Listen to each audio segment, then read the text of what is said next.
I have worked as a park ranger in the Great Smoky Mountains National Park for 23 years, and in that time, I have seen things that no training manual could ever prepare a person for. What I am about to tell you is not a campfire story designed to frighten children or entertain tourists. This is an account of real events that occurred during my time patrolling the most remote sections of the Appalachian wilderness. Events that have left permanent marks on my mind and caused me to question everything I thought I understood about the natural world. My name is Samuel Whitaker, and the forests I have dedicated my life to protecting hold secrets that should never be spoken aloud after dark. I need you to understand something before I begin. The Great Smoky Mountains span over 800 square miles of dense, ancient forest that straddles the border between Tennessee and North Carolina. Within that vast expanse, there are valleys and hollows that have never been fully mapped, places where the tree canopy is so thick that satellite imagery shows nothing but an impenetrable sea of green. There are sections of this park where no human being has set foot in decades, perhaps centuries.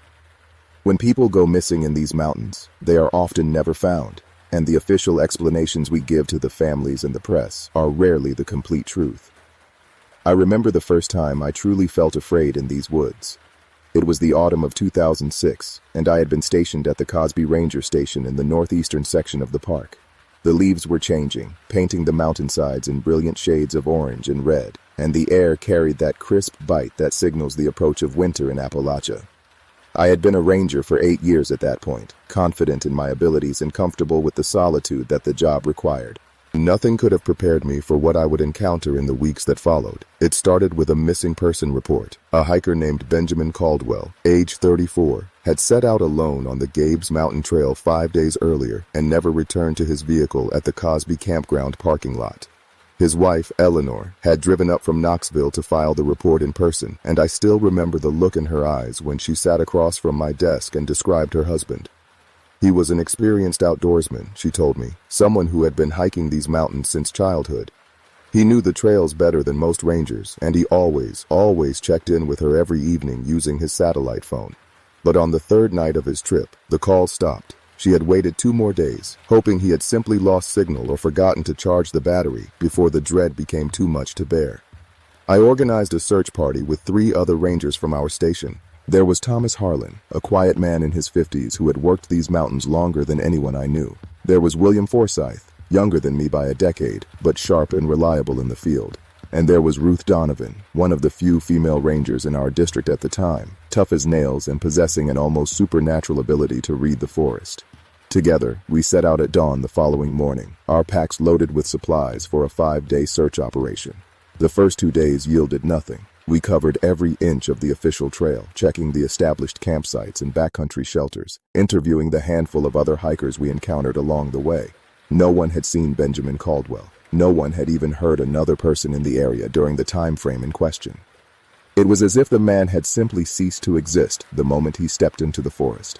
On the 3rd day, we decided to venture off-trail, following a network of old logging roads that had been abandoned decades ago and were now barely visible beneath the undergrowth.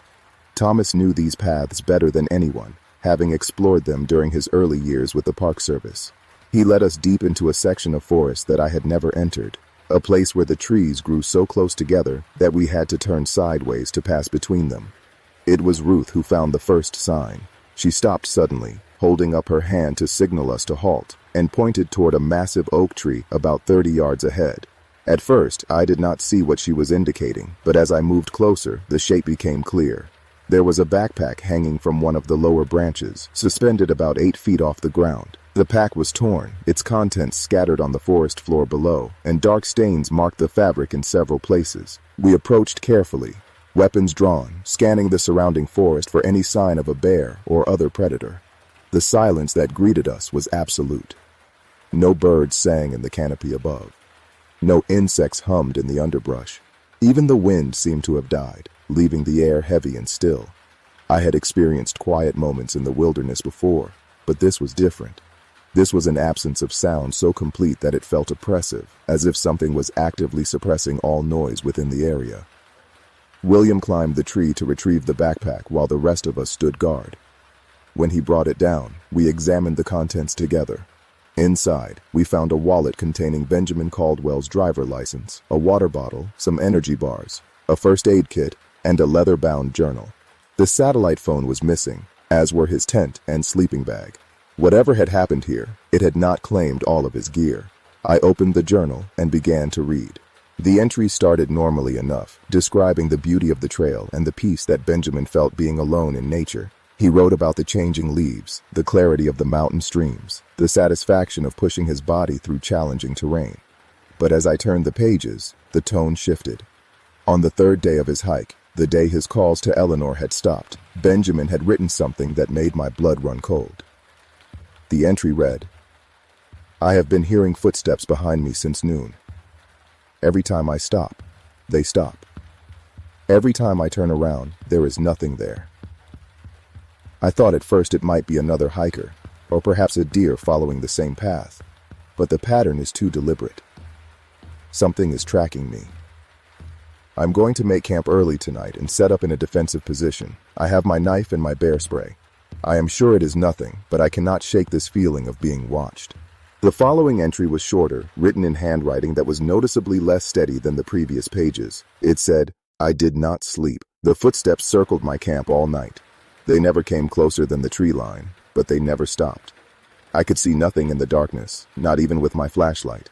When the sun rose, I found tracks in the mud around my tent. They were barefoot human prints, but the spacing was wrong. The stride was too long, at least 6 feet between each step. No person walks like that. I am packing up and heading back to the trailhead. I need to get out of here." There were no more entries after that. Thomas examined the tracks around the oak tree while the rest of us processed what we had read. His face was grim when he returned to our group, and he spoke in a low voice, as if afraid of being overheard. He told us that he had found similar prints in the soil nearby, heading deeper into the forest rather than back toward the trail. The stride length matched what Benjamin had described in his journal. Whatever had been following him, it had caught up. We followed the tracks for another 2 hours, moving slowly and carefully through terrain that grew increasingly difficult to navigate.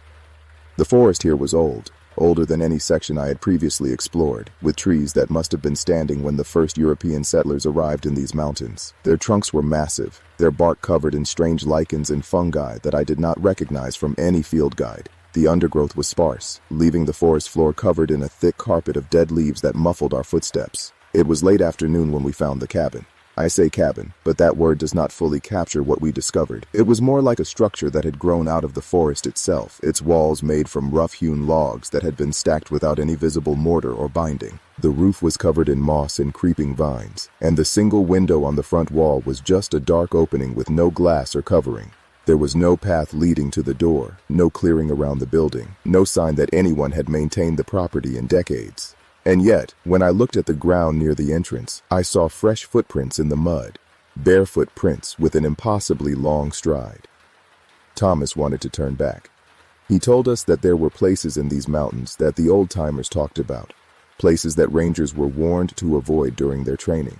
He said that his grandfather, who had lived in a small community on the edge of the park before it was established, used to tell stories about families who had gone into the deep hollows and never returned. He said that some things were older than the park, older than the Cherokee who had lived here before the settlers, older than any civilization that had left records of its existence. I was a ranger, a professional trained in search and rescue operations, and my duty was to find Benjamin Caldwell and bring him home to his wife.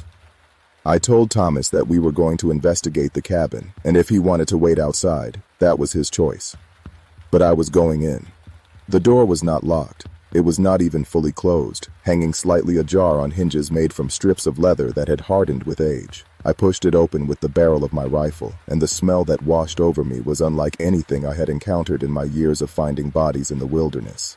It was not the smell of decay, not exactly. It was something older, something that reminded me of the root cellars I had explored as a child, mixed with an underlying scent that I can only describe as wrong. The interior of the cabin was a single room, perhaps 20 feet square, with a dirt floor and no furniture except for a crude wooden table in the center.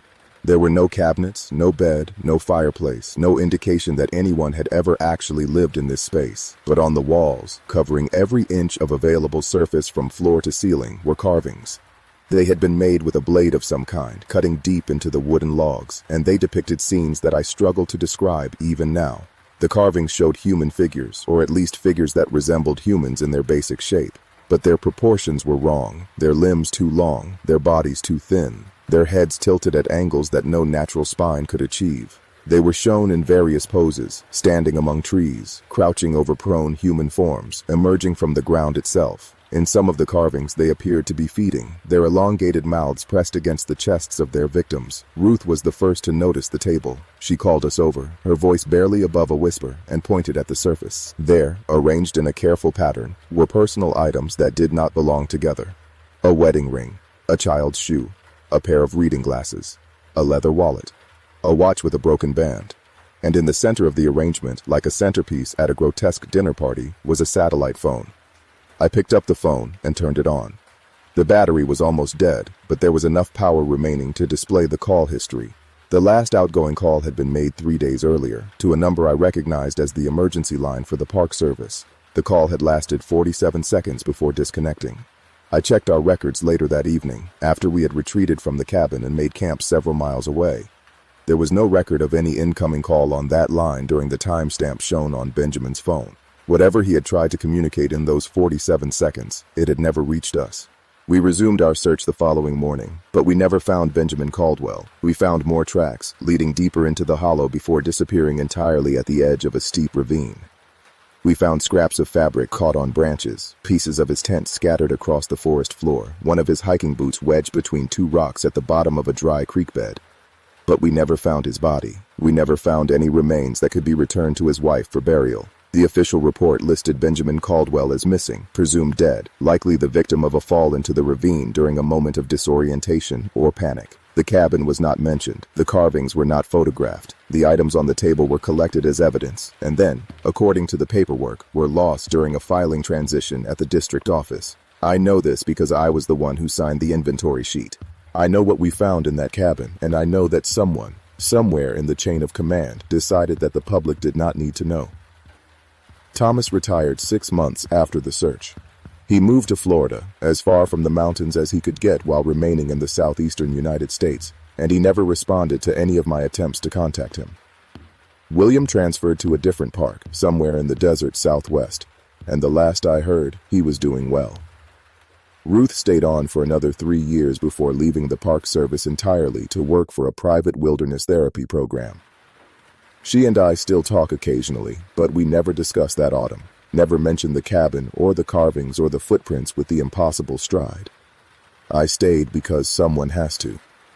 The years that followed brought more cases, more disappearances that did not fit neatly into the categories we were trained to expect. Most of them were mundane, the kind of tragedies that occur whenever large numbers of inexperienced people venture into unforgiving terrain. Heart attacks on steep trails, falls from overlooks, hypothermia in unexpected cold snaps. These cases were sad, but they were understandable. They were the natural consequences of human fragility meeting the indifference of the wilderness. But some cases were different. In the summer of 2009, a family of 4 went missing from their campsite at the Elkmont campground, one of the most popular and well-traveled areas in the entire park. The Hensley family, they were called. Charles and Clara Hensley, along with their 2 children, Margaret and Edward, ages 12 and 9. They had arrived on a Friday afternoon, set up their tent, cooked dinner over the fire pit, and then, according to the family in the neighboring campsite, retired to their sleeping bags around 10 o'clock in the evening. The next morning, they were gone. Not just gone as in they had packed up and left, gone as in everything was still there. The tent, the sleeping bags, the cooler full of food, the car still parked in the lot with the keys in the ignition. The only things missing were the people themselves, along with a few articles of clothing and a single flashlight. I was one of the first rangers on the scene, and what I found at that campsite has haunted me for years. The tent was intact, with no rips or tears that would suggest a struggle. The sleeping bags were laid out neatly, with the zippers undone as if the occupants had simply gotten up and walked out. There were no signs of animal activity, no tracks from bears or other predators, no disturbance to the food in the cooler. What I did find was a trail of bare footprints leading from the tent into the surrounding forest. There were 4 sets of prints, 2 adult-sized and 2 smaller, corresponding to the family members. They walked in single file, one behind the other, with a regularity that suggested they were not fleeing or being chased. The stride was normal, unhurried. They had simply gotten up in the middle of the night and walked into the darkness. We followed the prints for nearly a mile before they ended abruptly at the bank of a small stream. There were no prints on the other side. There were no prints leading up or down the stream bed. It was as if the Hensley family had walked into the water and simply ceased to exist. The search lasted for 2 weeks and involved over 100 volunteers, along with helicopters, search dogs, and every resource the Park Service could muster. We covered every inch of terrain within a 10-mile radius of that campsite. We dredged every pond and pool in the area. We checked every abandoned structure, every cave, every conceivable location where 4 people might be found. We found nothing. The case attracted significant media attention, and I was not allowed to speak to reporters about the details of what we had discovered. The official story focused on the possibility of a family dispute, suggesting that Charles Hensley might have deliberately disappeared with his wife and children to escape some unknown personal trouble. This narrative was contradicted by everyone who knew the family, by the financial records that showed no preparation for such a disappearance, by the presence of medications in the car that Clara Hensley needed for a chronic health condition. But it was the story that was told, and eventually, the media moved on to other tragedies.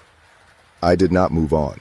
I began keeping a private record of cases that did not fit the expected patterns, cases that were closed with explanations that did not match the evidence I had personally observed. Over the years, the file grew thicker than I would have ever expected. Hikers who vanished from well-marked trails in good weather, campers who walked away from their sites in the middle of the night and were never seen again, hunters who separated from their groups for mere minutes and disappeared without a trace. The details varied, but certain patterns emerged. The disappearances were more likely to occur in remote sections of the park, away from the main roads and popular attractions. They were more likely to happen at night, or during periods of low visibility, such as fog or heavy rain. And in several cases, there were witnesses who reported hearing or seeing something unusual in the hours before the victim vanished. One witness, a hiker named Florence Kane, who had been camping alone in the backcountry when her partner disappeared, told me that she had woken in the night to the sound of someone walking around their tent. She assumed it was her companion, Henry Pierce, getting up to relieve himself in the woods. But when she called out his name, there was no response. The footsteps continued, circling the tent again and again, and Florence found herself paralyzed with a fear she could not explain. She told me that she wanted to open the tent flap and look outside, but something in her mind screamed at her not to move, not to make a sound, not to do anything that might attract attention. The footsteps stopped sometime before dawn. When Florence finally gathered the courage to emerge from the tent, Henry was gone. His boots were still by the entrance, where he had left them before going to sleep.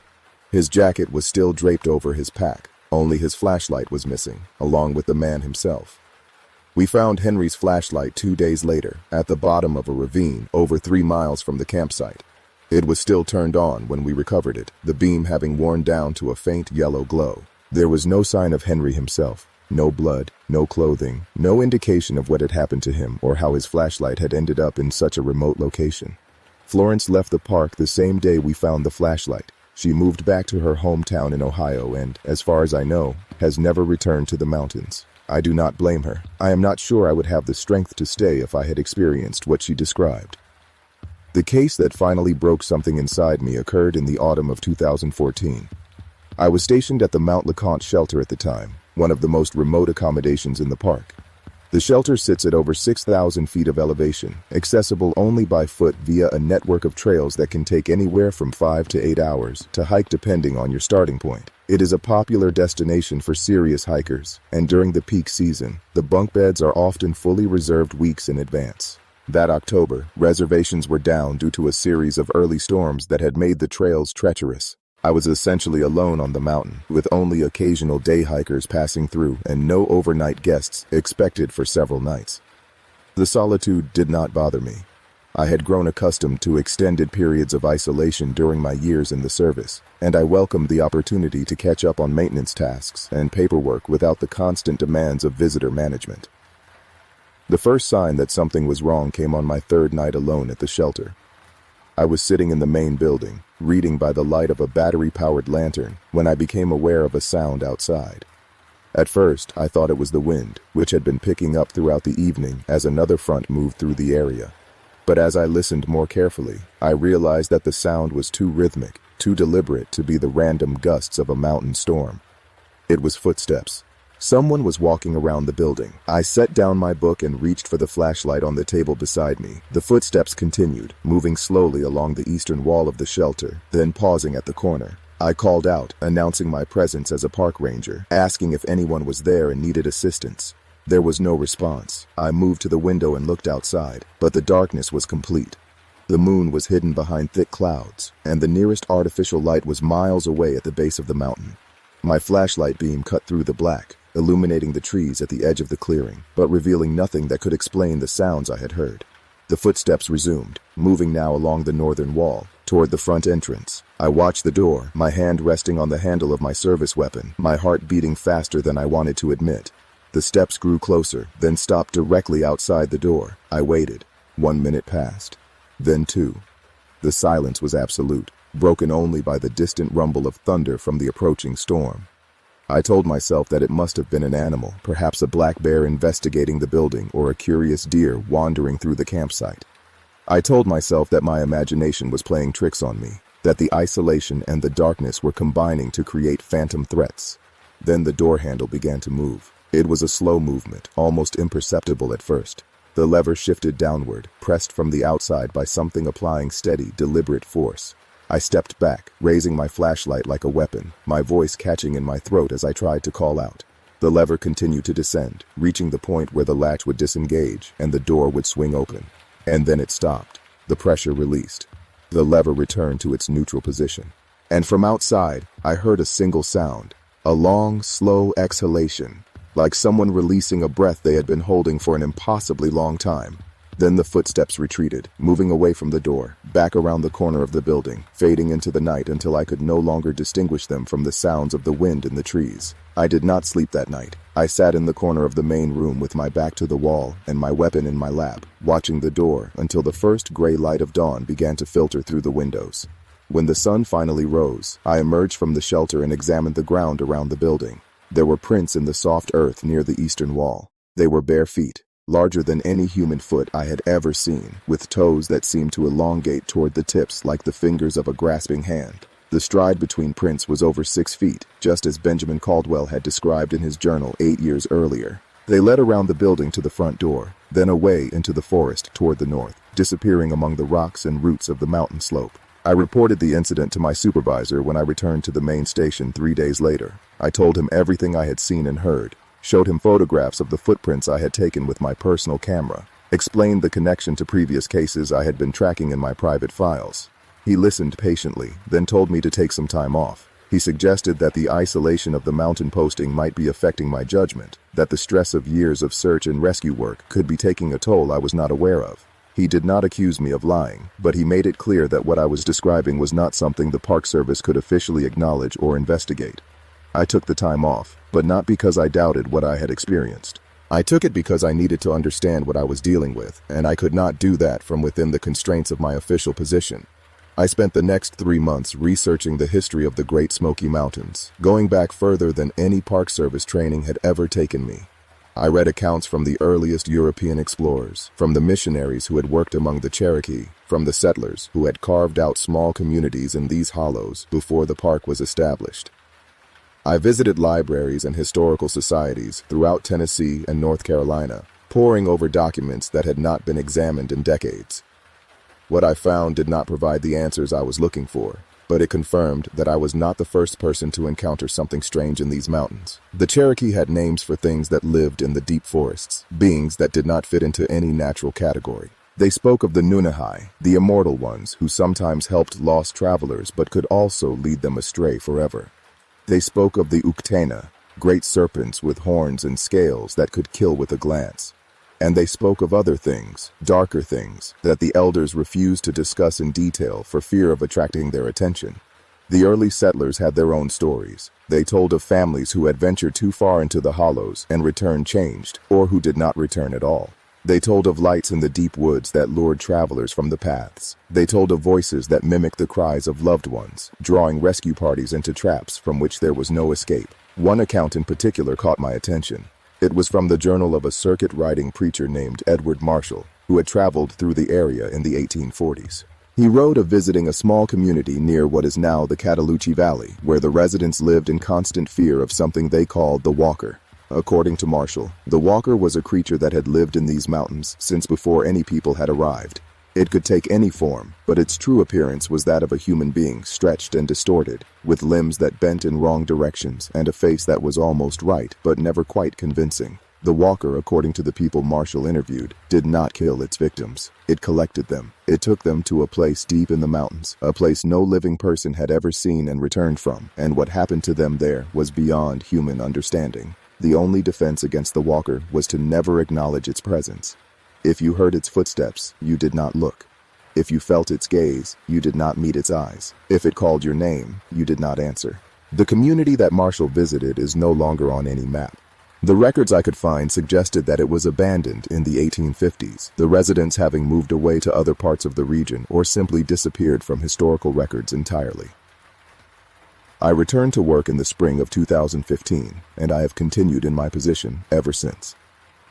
I have not spoken publicly about any of this until now, partly because I know how it sounds, and partly because I am not sure what good it would do.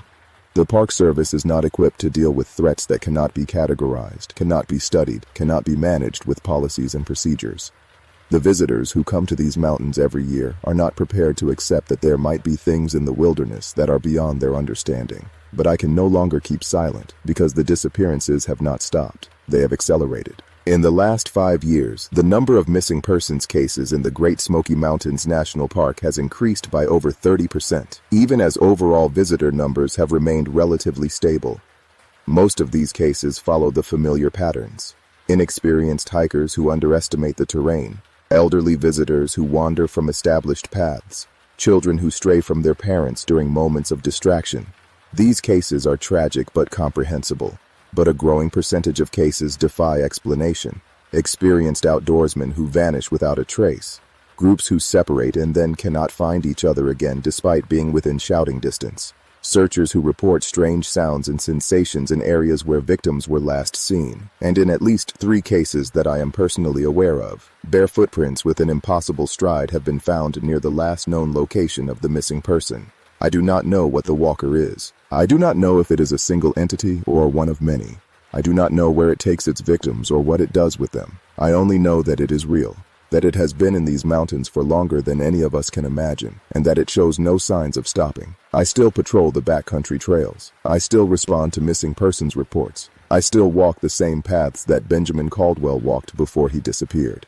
Sometimes, when the light is fading and the forest grows quiet in that unnatural way, I think I hear footsteps behind me. I never turn around. I never acknowledge the sound. I keep my eyes forward and my pace steady, and I try not to think about the long stride of those bare feet in the mud. If you are planning to visit the Great Smoky Mountains, I am not going to tell you to stay away. These mountains are beautiful, perhaps the most beautiful place I have ever known. The forests are ancient and alive. The waterfalls are pristine. The views from the high peaks can bring tears to your eyes with their grandeur. Most people who come here have wonderful experiences and return home with nothing but happy memories. But if you venture into the backcountry, if you leave the established trails and popular overlooks, if you find yourself alone in the deep hollows where the trees grow close and the sunlight cannot reach the forest floor, be careful. Be careful what you hear. Be careful what you see. Be careful what you acknowledge. And if something with a stride too long for any human being begins to circle your camp at night, do not look. Do not call out. Do not let it know that you are aware of its presence. Just wait for the dawn and hope that it is enough. I have not told you everything. There are details I have omitted, things I witnessed that I cannot bring myself to describe even after all these years. But there is one more account I need to share before I end this story, one more incident that continues to trouble me in ways I cannot fully explain. It happened in the autumn of 2019, 5 years ago as I record this testimony. I was conducting a solo patrol of the backcountry near the Ramsey Cascades Trail, one of the more popular routes in the Greenbrier section of the park. The trail itself is well maintained and heavily trafficked during the peak season, but the surrounding forest is wild and largely unexplored. There are old growth trees in that area that have stood for over 500 years, giants that make a person feel small and temporary in their presence. I had left the main trail to investigate a report of illegal camping in one of the restricted zones. The report had come from a day hiker who claimed to have seen smoke rising from a location about a mile off the official path. Illegal fires were a serious concern, particularly during the dry autumn months, and I wanted to locate the source and address it before it became a larger problem. The hike to the reported location took me through some of the most challenging terrain in that section of the park. The undergrowth was thick, the slopes were steep, and there were several creek crossings that required careful navigation to avoid a dangerous fall. By the time I reached the approximate coordinates provided by the hiker, the afternoon was already fading toward evening. I found the source of the smoke. It was not a campfire. It was the remains of a structure, something that might have been a cabin or a shelter, now reduced to smoldering ruins in a small clearing. The fire had burned itself out, leaving only charred logs and a thick layer of ash covering the forest floor. The smell was intense, that acrid mixture of burned wood and something else, something organic that I did not want to identify. I approached cautiously, scanning the surrounding forest for any sign of whoever had been responsible for this destruction. The clearing was silent, but it was not the oppressive silence I had experienced in other strange locations. It was simply the quiet of a forest at dusk, the birds settling into their roosts, the insects beginning their evening chorus. In the center of the ruins, partially buried in the ash, I found a metal box. It was roughly the size of a large shoebox, made from steel that had been scarred but not destroyed by the fire. There was no lock on the lid, just a simple latch that had been warped by the heat. I used my knife to pry it open. Inside, I found photographs. There were dozens of them, old Polaroids and newer prints mixed together without any apparent organization. The images showed people, individuals and groups, posed in various outdoor settings. Some appeared to be hikers on established trails, smiling for the camera before continuing their journeys. Others showed campsites, tents pitched in clearings that could have been anywhere in the park. A few showed the interior of cabins, rustic structures that looked similar to the one I had found in the hollow during the search for Benjamin Caldwell. I did not recognize any of the people in the photographs at first, but as I continued to examine them, a cold realization began to form in my mind. I had seen some of these faces before, not in person, but in the missing persons files that I had been compiling for years. The woman in the blue jacket, smiling beside a waterfall, was Florence Kane's missing partner, Henry Pierce. The family gathered around a picnic table was the Hensleys, Charles and Clara, and their two children, Margaret and Edward. The older man with the fishing rod was Thomas Whitfield, who had disappeared from a backcountry campsite in 2011. The young couple holding hands on a mountain overlook were the Montgomerys, Beatrice and William, who had vanished during their honeymoon hike in 2016. There were more. Dozens more, faces that matched names in files that had been closed for years. Some of the photographs were old enough that the subjects might have disappeared before I even began my career. Others were recent, showing people who had gone missing within the last few years. I do not know who took these photographs. I do not know why they were collected in that box, in that burned structure, in that remote section of forest. I do not know what the images were meant to document or commemorate. What I do know is that every person shown in those photographs was listed as missing, presumed dead, in the official records of the Great Smoky Mountains National Park or the surrounding national forests. I took the box with me when I left the clearing. I did not report its discovery through official channels. Instead, I added the photographs to my private files, matching faces to names, creating a visual record of the disappeared that no one else would ever see. The box is still in my possession. I look at the photographs sometimes, late at night, when the weight of what I know becomes too heavy to bear alone. I study the faces, searching for some clue, some common thread that might explain why these particular people were chosen. I compare the backgrounds, the settings, the angles of the shots, hoping to identify the photographer or at least the locations where the images were captured. I have found nothing conclusive. The photographs are just photographs, moments frozen in time, the last evidence that these people ever existed. But there is one detail that I have not mentioned, one aspect of the images that I have never been able to explain. In every photograph, somewhere in the background, there is a figure watching. It is not always easy to see. Sometimes it is just a shape among the trees, a silhouette that could be a person or could be a trick of the light. Sometimes it is more distinct, a tall form standing at the edge of the frame, partially obscured by foliage or shadow. The figure is never in focus, never clearly visible, but it is present in every single image. And in every photograph, the figure appears to be looking directly at the camera. I have examined these images with magnifying glasses and digital enhancement software. I have compared the figure across dozens of photographs, trying to determine if it is the same entity or different ones. The results are inconclusive. The shape is always similar, tall, thin, with proportions that suggest extended limbs and a narrow torso, but the details are never clear enough to make a definitive identification. What I can say with certainty is that whoever or whatever is in those photographs was present at the moments before each of these people disappeared. It was watching them, documenting them, perhaps even choosing them. And whoever took these photographs knew. I have thought often about going public with this information, contacting journalists or researchers who might be willing to investigate further. I have drafted emails and letters that I never sent, recorded testimonies that I erased before completion. Each time, something holds me back. Fear, perhaps, or a sense that some knowledge is too dangerous to share widely. But I am getting older now, and the weight of these secrets has become too much to carry alone. That is why I am telling you this story. Not because I expect you to believe me, or because I think there is anything you can do with this information. I am telling you because someone needs to know. Someone needs to understand that the wilderness is not empty, that there are things in the deep places that do not appear in any field guide or scientific database. The Great Smoky Mountains National Park receives over 12 million visitors every year, making it the most visited national park in the United States. Most of those visitors stick to the main roads, the scenic overlooks, the well-maintained trails that allow them to experience the beauty of nature without straying too far from civilization. They take their photographs, they marvel at the waterfalls and the wildlife. They return to their hotels and vacation rentals with stories of a pleasant day in the mountains. They have no idea what exists in the places they cannot see. The deep hollows, the unexplored ridges, the old-growth forests where the canopy is so thick that noon looks like midnight. These are the places where the walker moves, where the impossible footprints mark the paths of the vanished, where burned structures hold collections of the disappeared.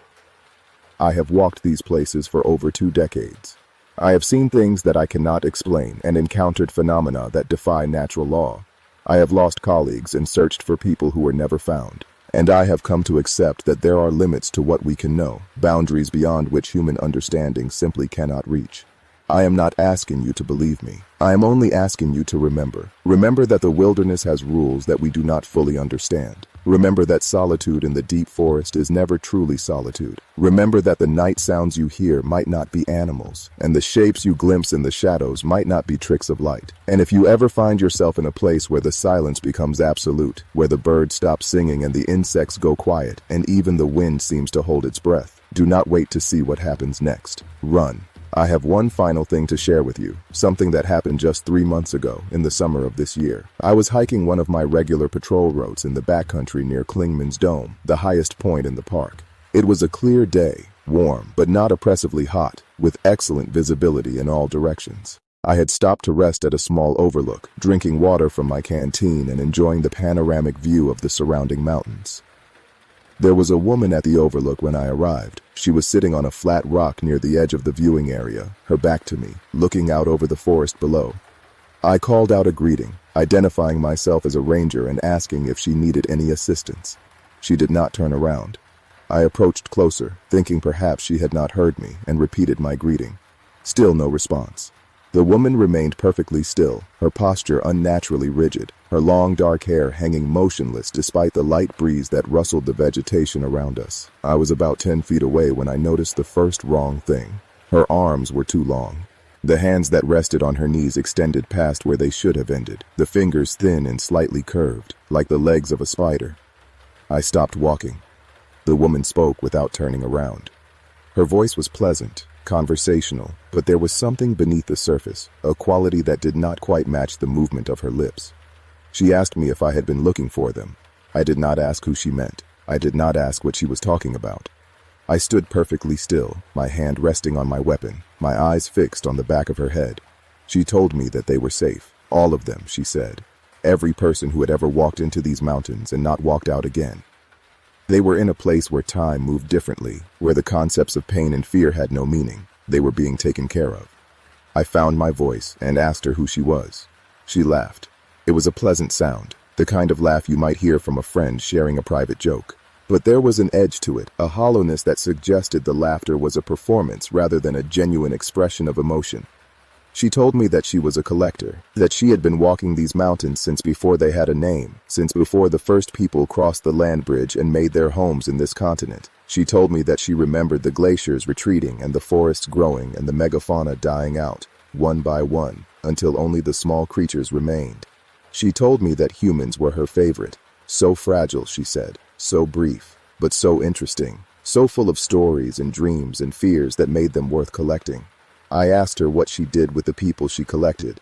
She turned her head slightly, not enough for me to see her face, but enough that I could glimpse the line of her profile against the bright sky behind her. There was something wrong with her jaw, an angle that no human bone structure could achieve. She told me that she kept them, that she listened to their stories and learned their dreams and explored their fears, that she had a place where time was not a river, but a lake, still and deep, where a moment could last for centuries and a century could pass in a moment. She told me that the collected ones were not dead, not exactly. They were preserved, she said, like butterflies pinned to a board, beautiful and eternal. I asked her why she was telling me this. She turned fully then, and I saw her face. I cannot describe what I saw, not because I lack the words, but because my mind has done something to the memory, smoothed over the details, replaced the specifics with a vague impression of wrongness that allows me to sleep at night. What I can tell you is that she smiled, and that her smile contained too many teeth, and that her eyes were not the eyes of any creature that has ever been catalogued by science. She told me that she was telling me because I had been looking for so long. Because I had found her cabin and her photographs and her footprints in the mud. Because I had not stopped, had not given up, had not dismissed what I had seen as imagination or coincidence. She told me that she respected that she admired persistence, that she wanted me to know the truth, or at least as much of the truth as I was capable of understanding. Then she told me something that I have not been able to stop thinking about since that day. She told me that she was not the only one. There were others like her, she said, in other wild places, in other mountains and forests and deserts across the world. They had been there since before humanity existed, and they would be there long after humanity was gone. They collected, each in their own way, following rules and patterns that no human mind could fully comprehend. She told me that the world was much larger than we knew, that the wild places were not empty, had never been empty, would never be empty, that every time a person walked into the wilderness and did not return, there was a collector waiting, and then she was gone. I do not mean that she walked away or ran into the forest. I mean that one moment she was there, sitting on that rock, and the next moment she was not. The rock was empty, the overlook was silent, and I was alone on the mountain with the memory of a conversation that I cannot prove ever happened. I hiked back to my station that afternoon. I did not report the encounter. I did not add it to my files. I sat in my office for a long time, staring at the wall, trying to process what I had experienced. I am not sure what to believe anymore. I do not know if the woman on the overlook was real or a hallucination brought on by years of isolation and trauma. I do not know if her words were truth or manipulation or something in between. I do not know if the people she claims to have collected are truly preserved somewhere beyond time, or if that is simply a story she tells herself to justify what she does.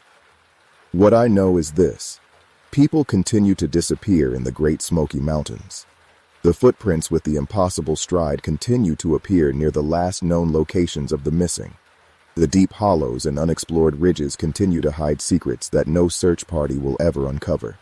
And somewhere in those wild places, something continues to collect. I am 63 years old now. I have dedicated most of my adult life to this park, to protecting its visitors and preserving its natural beauty. I have seen things that have challenged my understanding of reality and encountered mysteries that will never be solved.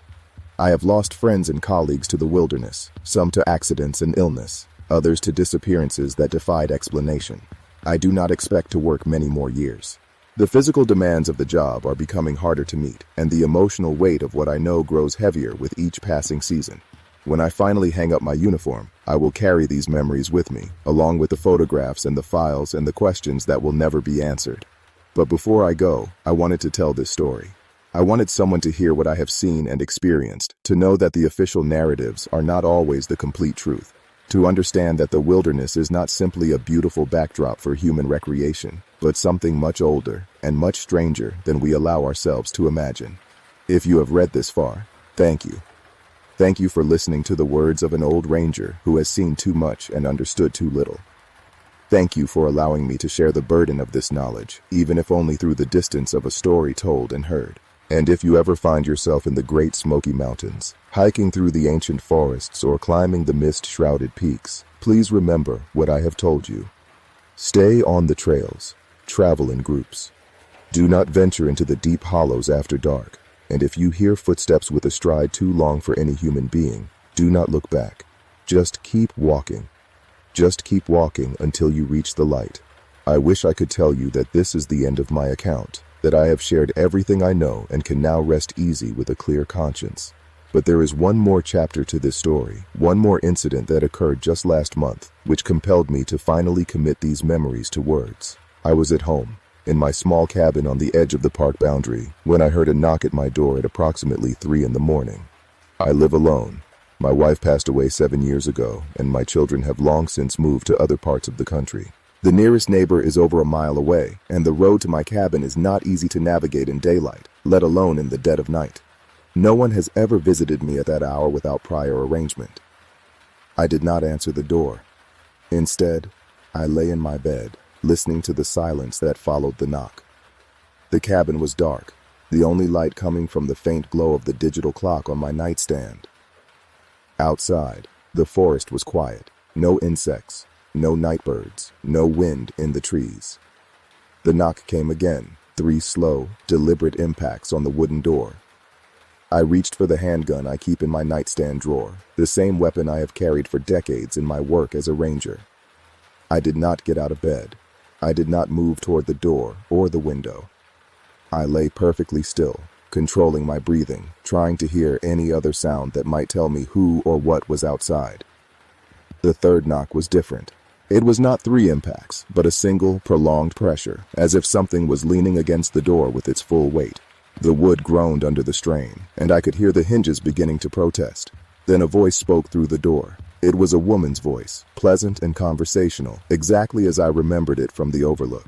She told me that she had enjoyed our conversation, that she had been thinking about me, about the years I had spent searching for answers that I could never find. She told me that she appreciated my dedication, my persistence, my refusal to accept the official explanations. She told me that she had a gift for me. The pressure on the door released. I heard footsteps on my porch, moving away toward the steps, then descending toward the ground below. Then there was silence, the oppressive, unnatural silence that I had learned to recognize over the years. I waited until dawn before I opened my door. On the porch, placed carefully in the center of the welcome mat, was a photograph. It was a Polaroid, the kind that develops instantly after the picture is taken. The image showed a group of people, perhaps 24 in total, standing in a forest clearing. They were arranged in rows, like a class photograph or a family reunion portrait. Their faces were blank, expressionless, but their eyes were open and appeared to be looking directly at the camera. I recognized some of them. Benjamin Caldwell was in the front row, still wearing the hiking clothes he had been dressed in when he disappeared. The Hensley family was there, the children standing between their parents, their hands at their sides. Henry Pierce stood toward the back, his fishing rod visible over his shoulder. Beatrice and William Montgomery were holding hands, just as they had been in the photograph from the burned cabin. There were others I did not recognize, faces that might have matched names in files I had never seen, people who had disappeared before my time or in other parks, other forests, other wild places across the country. And in the background of the image, standing apart from the group, was a tall figure that I knew I had seen before. The photograph is sitting on my desk as I record these words. I have looked at it hundreds of times, studying the faces, trying to understand what it means, what message it is intended to convey. Are these people still alive, preserved in some place beyond time as the woman claimed? Are they suffering, or are they truly beyond pain as she suggested? Is this photograph a taunt, a warning, or something else entirely that my human mind cannot comprehend? I do not have answers. I have only questions, and a growing certainty that I will never find the resolution I have spent so many years seeking. But I know one thing for certain. Whatever exists in the deep wilderness, whatever has been collecting people since before humanity knew these mountains had names, it is aware of me now. It knows where I live. It knows what I have been searching for. And it wanted me to know that it knows. I do not know what comes next. I do not know if I will wake up one morning and find more photographs on my porch, or more visitors at my door, or if I will simply walk into the forest one day and never return. I do not know if the woman from the overlook will visit me again, or if our conversation was a one-time gift that will never be repeated. What I know is that I am going to continue telling this story to anyone who will listen. I am going to continue sharing what I have learned, what I have witnessed, what I have come to believe about the nature of the wilderness and the things that live within it. Because silence has not protected anyone. The people who disappeared, the rangers who transferred to other parks, the investigators who closed their files and walked away, none of them were saved by their silence. The thing in the mountains continued to collect regardless of who spoke and who stayed quiet. It has been collecting since before there were words to describe it, and it will continue collecting long after our civilization has crumbled to dust. The only thing I can do, the only power I have, is to bear witness. To say, I saw this. I experienced this. I know this to be true, regardless of what the official records say, regardless of what the rational mind insists is possible. The Great Smoky Mountains National Park is a beautiful place. The forests are ancient and majestic. The waterfalls are breathtaking. The wildlife is abundant and diverse. Over 12 million people visit every year, and most of them return home with nothing but wonderful memories. But some of them do not return. And for those people, for the collected, for the vanished, I am telling this story. You were not forgotten. You will not be forgotten. And someday, somehow, someone will find the answers that I could not. The wilderness holds its secrets close. The mountains keep their mysteries hidden. The deep hollows and unexplored ridges continue to shelter things that have no names in any human language. But the truth has a way of surfacing, eventually. And when it does, I hope I will still be here to see it. This is Samuel Whitaker, Park Ranger, Great Smoky Mountains National Park, ending this account. The year is 2024. The month is October. The leaves are changing on the mountainsides, painting the slopes in brilliant shades of orange and red. And somewhere out there, in the depths of the forest, something is walking. It has been walking for a very long time, and it will continue walking long after I am gone. May God help us all. I want to add one more thing before I truly conclude this record. In the week since that photograph appeared on my porch, I have been going through my files again, organizing them, preparing them for whatever comes next.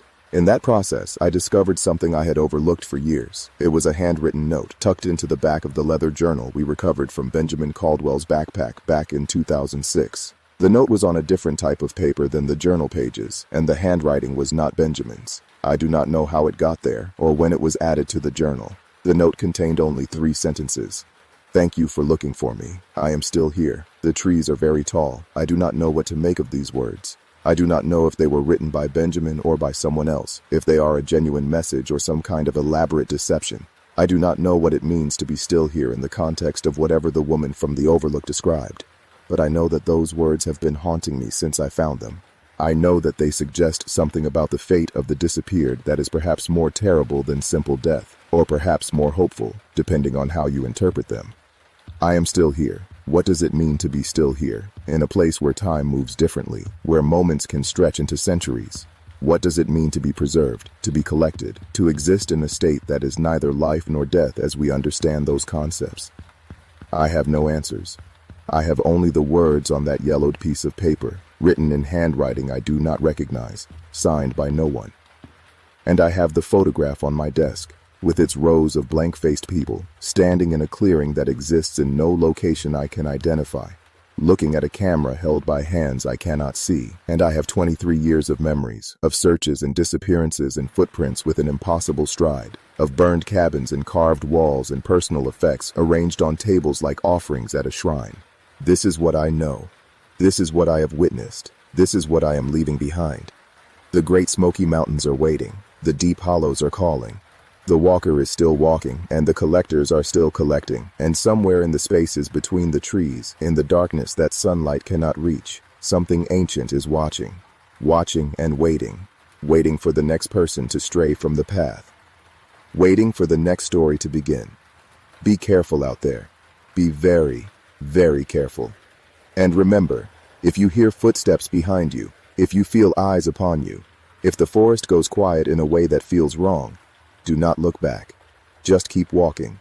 Just keep walking toward the light, and pray that the light is enough to save you. This is Samuel Whitaker, signing off. God bless you all, and God help those who walk in the wild places. There is something I have been avoiding, something I should have told you earlier, but could not bring myself to put into words. It concerns my wife, Margaret, and the way she died. The official record says that Margaret Whitaker passed away from complications related to a stroke. That is true, as far as it goes. She did suffer a stroke, and she did pass away in the hospital 3 days later. But what the record does not include is what happened in the weeks before her stroke, events that I have never told anyone about until now. Margaret was a park ranger herself when we met, one of the first women to hold that position in this district. She knew these mountains as well as I did, perhaps better. She had been hiking these trails since childhood, had grown up in a small community on the edge of the park, had absorbed the local legends and stories along with her grandmother's recipes and her father's wisdom about reading the weather. When we married, we made a pact. We would never speak about certain things, never acknowledge them, never give them power through attention. She had learned this from her grandmother, who had learned it from her grandmother before that, a chain of knowledge passed down through generations of women who understood what lived in the hollows. For 32 years, we kept that pact. We never discussed the footprints. We never mentioned the silence that sometimes fell over the forest. We never talked about the things we had seen or heard during our patrols, the anomalies that did not fit into any official category. But in the summer of 2017, something changed. Margaret began having nightmares. They came every night without fail, waking her in the small hours of the morning, leaving her drenched in sweat and unable to remember what she had dreamed. She would sit on the edge of our bed, trembling, staring at the wall with eyes that seemed to see something far beyond the wooden planks and insulation. I asked her what was wrong, what she was dreaming about, how I could help. She would shake her head and tell me it was nothing, just old memories stirred up by the autumn weather, just the mind playing tricks as it sometimes did in the dark. But I knew my wife. I knew when she was hiding something. The nightmares continued for weeks, growing worse each night. Margaret began avoiding sleep, staying up past midnight reading or watching television, anything to delay the moment when she would have to close her eyes. She lost weight. Dark circles appeared under her eyes.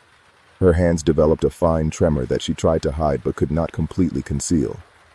One night in late September, I woke to find her gone from our bed. The clock read 3:17 in the morning. The house was dark and silent. I found her on the back porch, standing at the railing, looking out at the forest that began just beyond our property line. The moon was full, casting silver light across the trees, and the night was cold enough that I could see her breath misting in the air. She was speaking softly, so quietly that I could not make out the words from the doorway. I moved closer, slowly, not wanting to startle her, and as I approached, I began to hear what she was saying. She was saying, "I did not tell anyone. I kept the secret.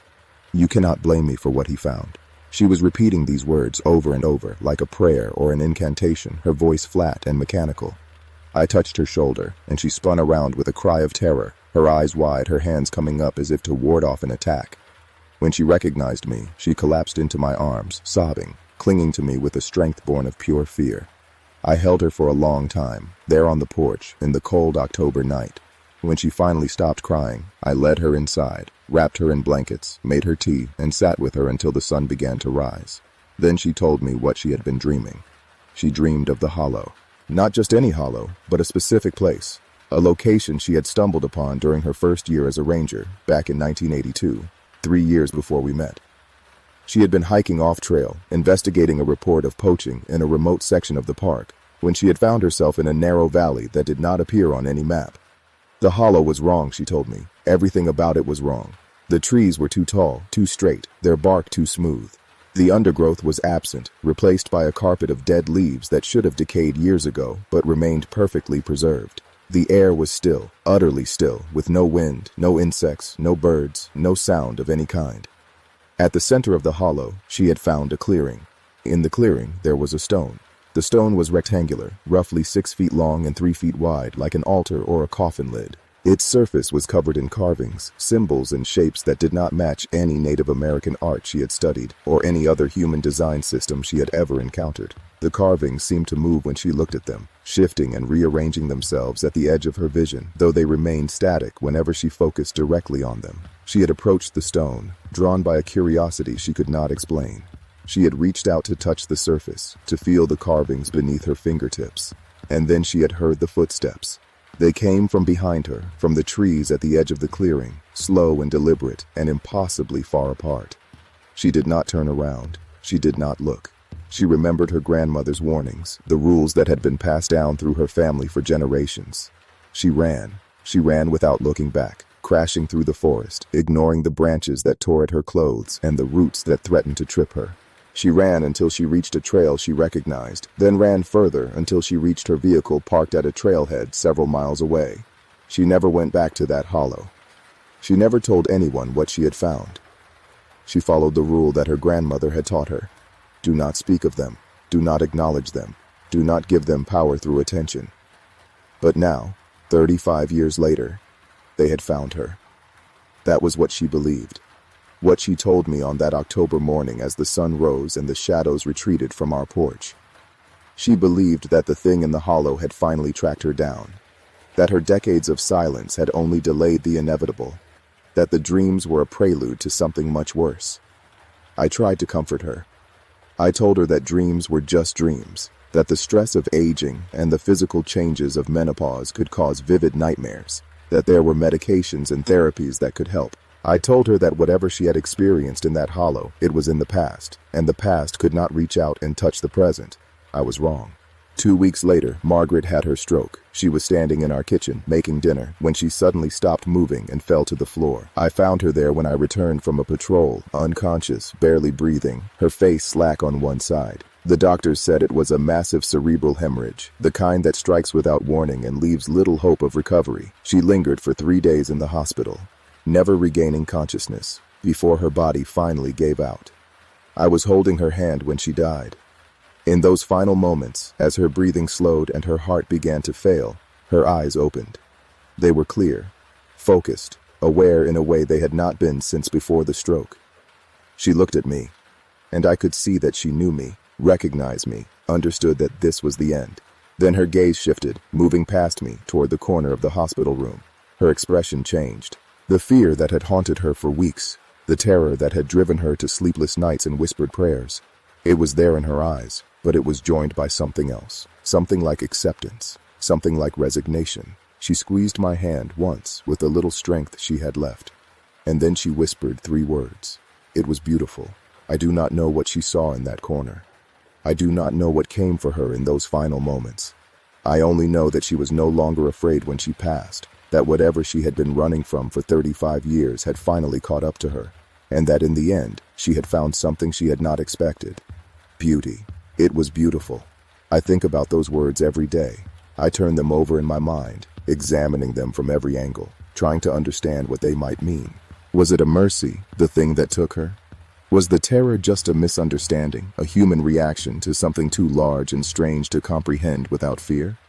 Or was the beauty itself a kind of trap, a lure designed to ease the transition, to make the taking gentler for both the collected and the collector? I do not know. I will never know. But I know that Margaret was a brave woman, tougher than anyone I have ever met, and if she could face whatever waited for her with acceptance rather than terror, then perhaps there is something about this whole situation that I have failed to understand. Perhaps the collectors are not predators in the way that we typically understand predators.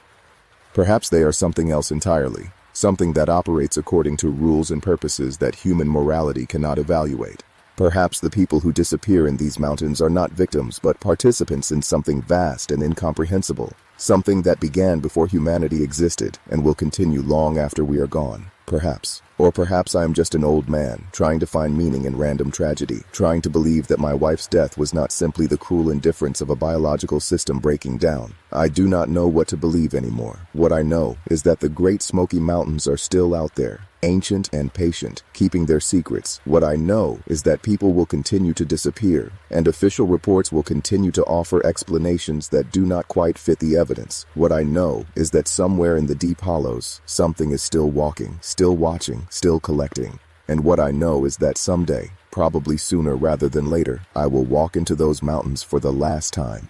When that day comes, I wonder if I will see Margaret again. I wonder if she will be standing in that clearing, in that impossible hollow, waiting for me among the 2 tall trees and the carved stone altar.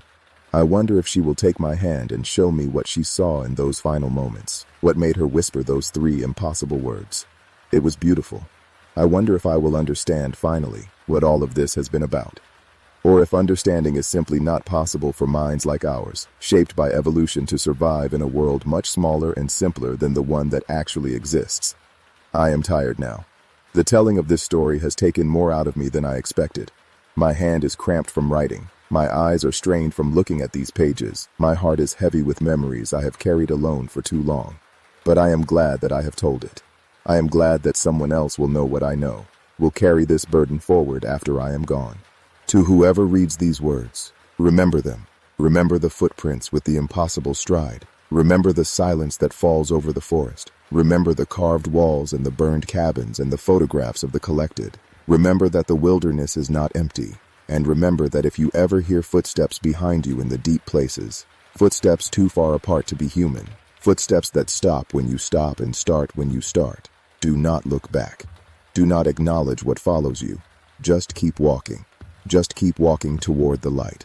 And if the light is not enough to save you, if you find yourself being collected despite all your precautions and all your care, try to remember what my wife whispered in her final moments.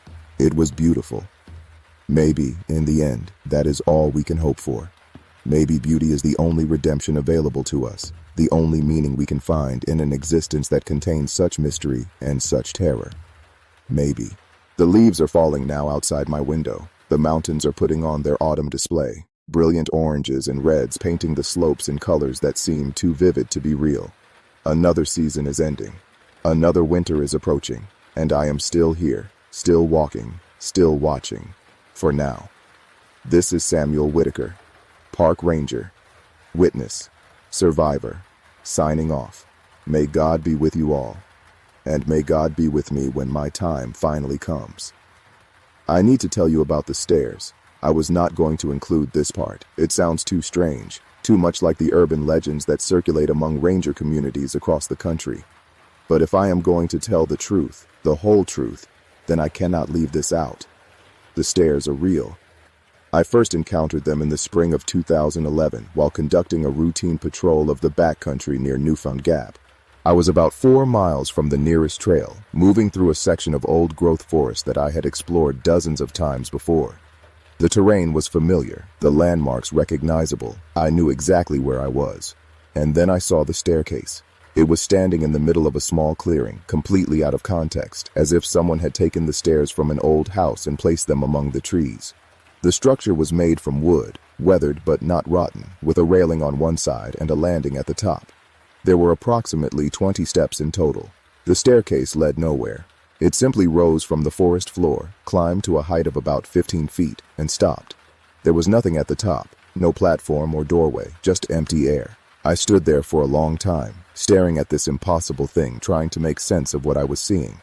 Staircases do not appear in the wilderness. Buildings do not construct themselves in the depths of old-growth forests. Whatever this thing was, it should not exist. I wanted to climb it. I felt a pull toward the stairs, a compulsion to ascend and see what might be visible from the top, what perspective the elevated position might offer. The urge was strong, almost overwhelming, like an itch that demanded to be scratched. But something stopped me. Some instinct, some warning passed down from the primitive part of my brain that still remembers what it means to be prey.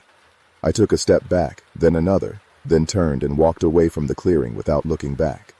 I encountered stairs twice more over the following years. Once near the Chimney Tops Trail, a set of stone steps rising from a creek bed and ending in midair. Once near the Roaring Fork Motor Nature Trail, a spiral staircase made of rusted metal that twisted up through the canopy like a corrupted version of a fire escape. I never climbed any of them. I never touched them. I never even photographed them, though I cannot fully explain why. Something about the stairs felt too dangerous, too wrong. Too much like a trap designed for prey that thinks it is merely curious. Other rangers have seen them too. It is not something we talk about officially, not something that appears in any training manual or incident report. But if you spend enough time with long-serving rangers in the backcountry, if you share enough campfires and enough whiskey, the stories come out. The stairs are always the same, appearing in places where no structure should exist, leading to nowhere, inducing a powerful urge to climb. And the rangers who speak about them share a common warning. Do not climb the stairs. Those who climb, according to the stories, do not return. I cannot verify this claim. I cannot point to specific cases of rangers or hikers who ascended the impossible staircases and were never seen again. The stories are always second or third hand, attributed to friends of friends, to old-timers who have since retired or passed away. But I believe them. I believe them because of what I felt when I stood at the base of that first staircase, the pulling sensation, the almost hypnotic desire to ascend. It was not curiosity. It was not rational thought. It was something else, something deeper, a call that bypassed my conscious mind and spoke directly to parts of my brain that I cannot access through ordinary awareness. That call felt hungry. That call felt patient. That call felt old. I do not know what the stairs are. I do not know who built them or why. I do not know if they are connected to the walker, to the collectors, to the woman on the overlook, or if they represent some entirely different phenomenon. What I know is that they exist. They are present in the deep wilderness of the Great Smoky Mountains, and they want to be climbed. I will never climb them. I advise you, with all the sincerity I can muster, to never climb them either. If you ever find yourself in the backcountry, in a place where no human being should have built anything, and you see a staircase rising from the forest floor toward nothing, turn around, walk away, do not look back, and for God's sake, do not climb. There is one more piece of this puzzle that I need to share, one more thread that I have been hesitant to follow to its conclusion. I mentioned earlier that the woman on the overlook told me she was not the only collector, that there were others like her in wild places across the world. I have spent considerable time researching this claim, reaching out to rangers and wilderness workers in other parks, other forests, other countries. What I have found is disturbing. The patterns I have observed in the Great Smoky Mountains are not unique to this location. Similar phenomena have been reported in wilderness areas across North America and beyond. The details vary, but the core elements remain consistent. Inexplicable disappearances, impossible footprints, structures that should not exist, collectors that defy natural explanation.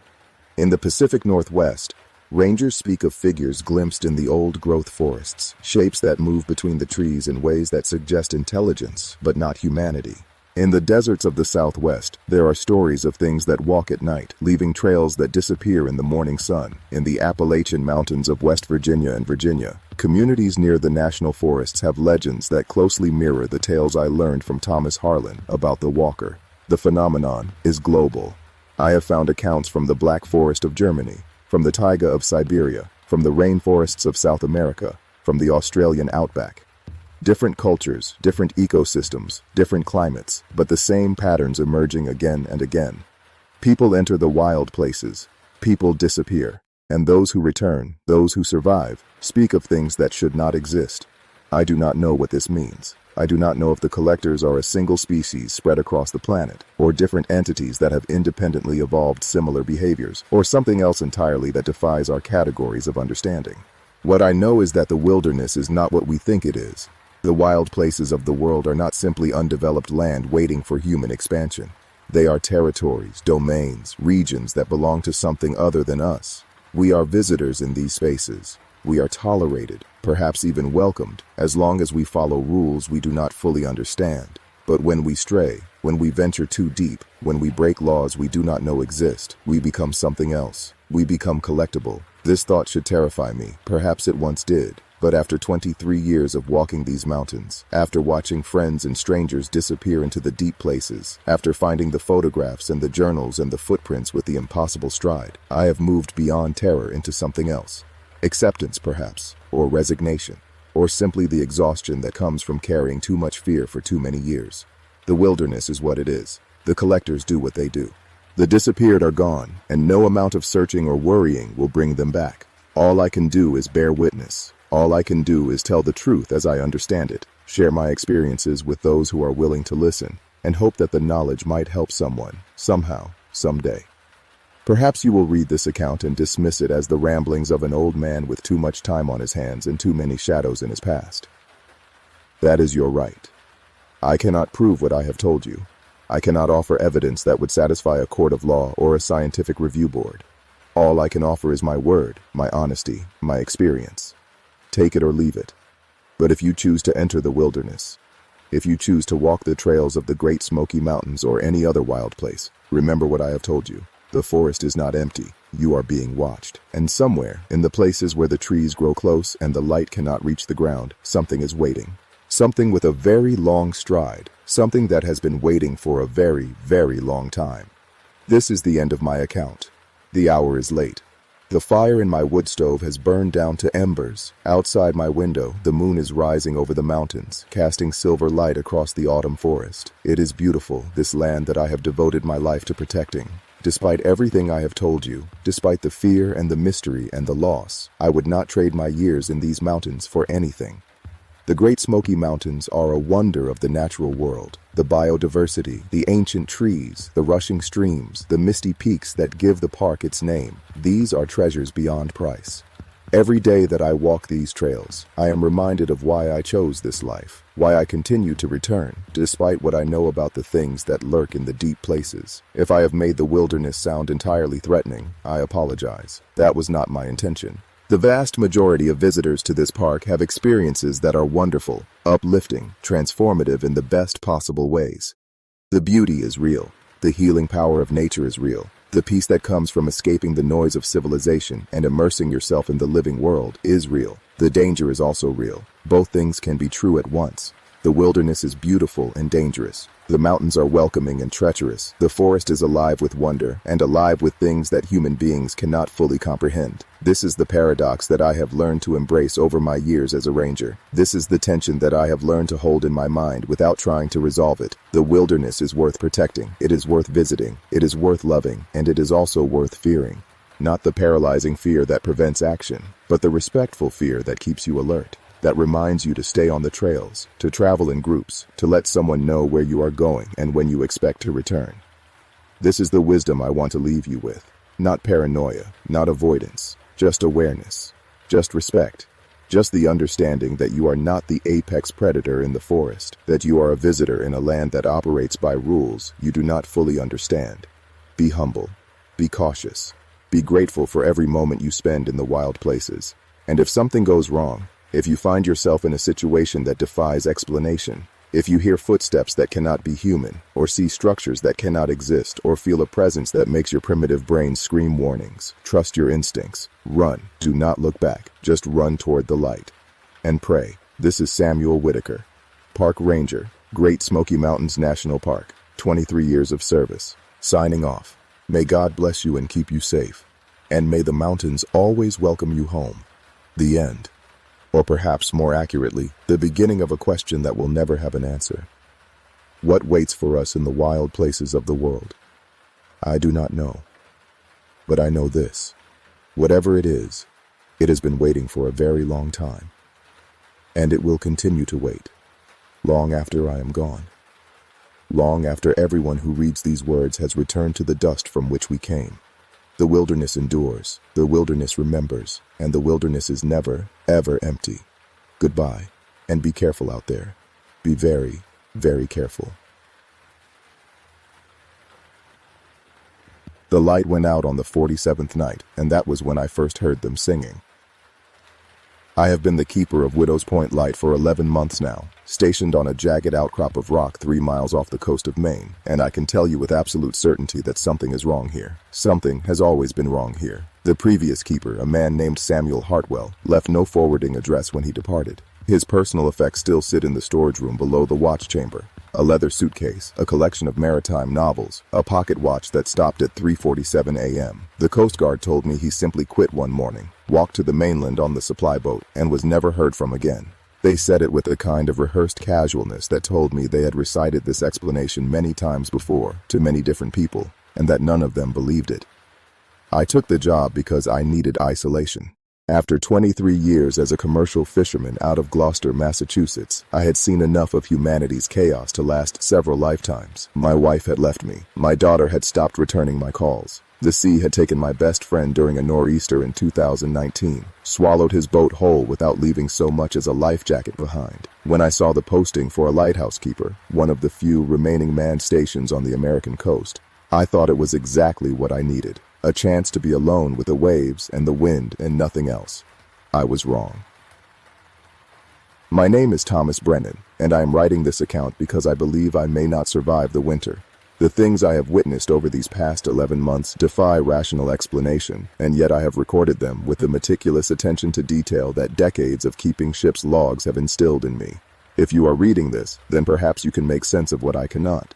Perhaps you can understand why the sea sometimes whispers names and voices that should not exist. Perhaps you can explain the lights I see moving beneath the water on moonless nights, or the faces that press against the lantern room glass when the fog rolls in, or the way my radio picks up transmissions from ships that sank decades before I was born.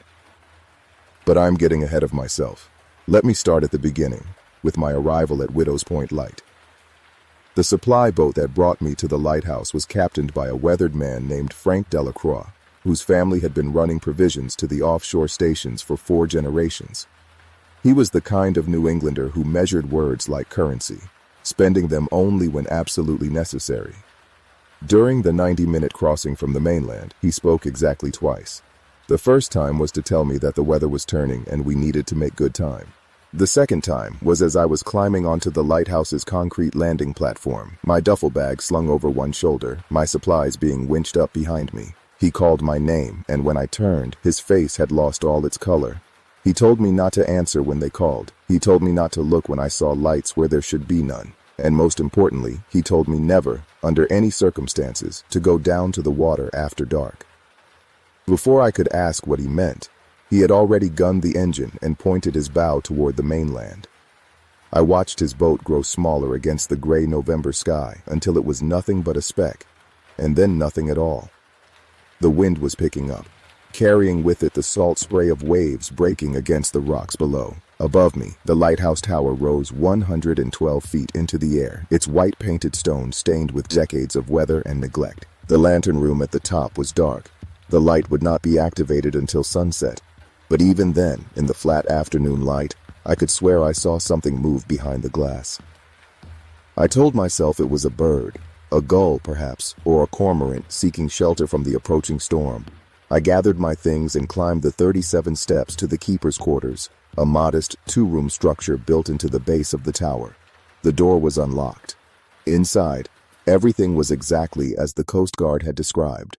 Simple furnishings, a functional kitchen, a bedroom with a narrow cot, and a desk with a logbook that dated back to 1887, when Widow's Point Light was first commissioned. I spent that first afternoon exploring my new home.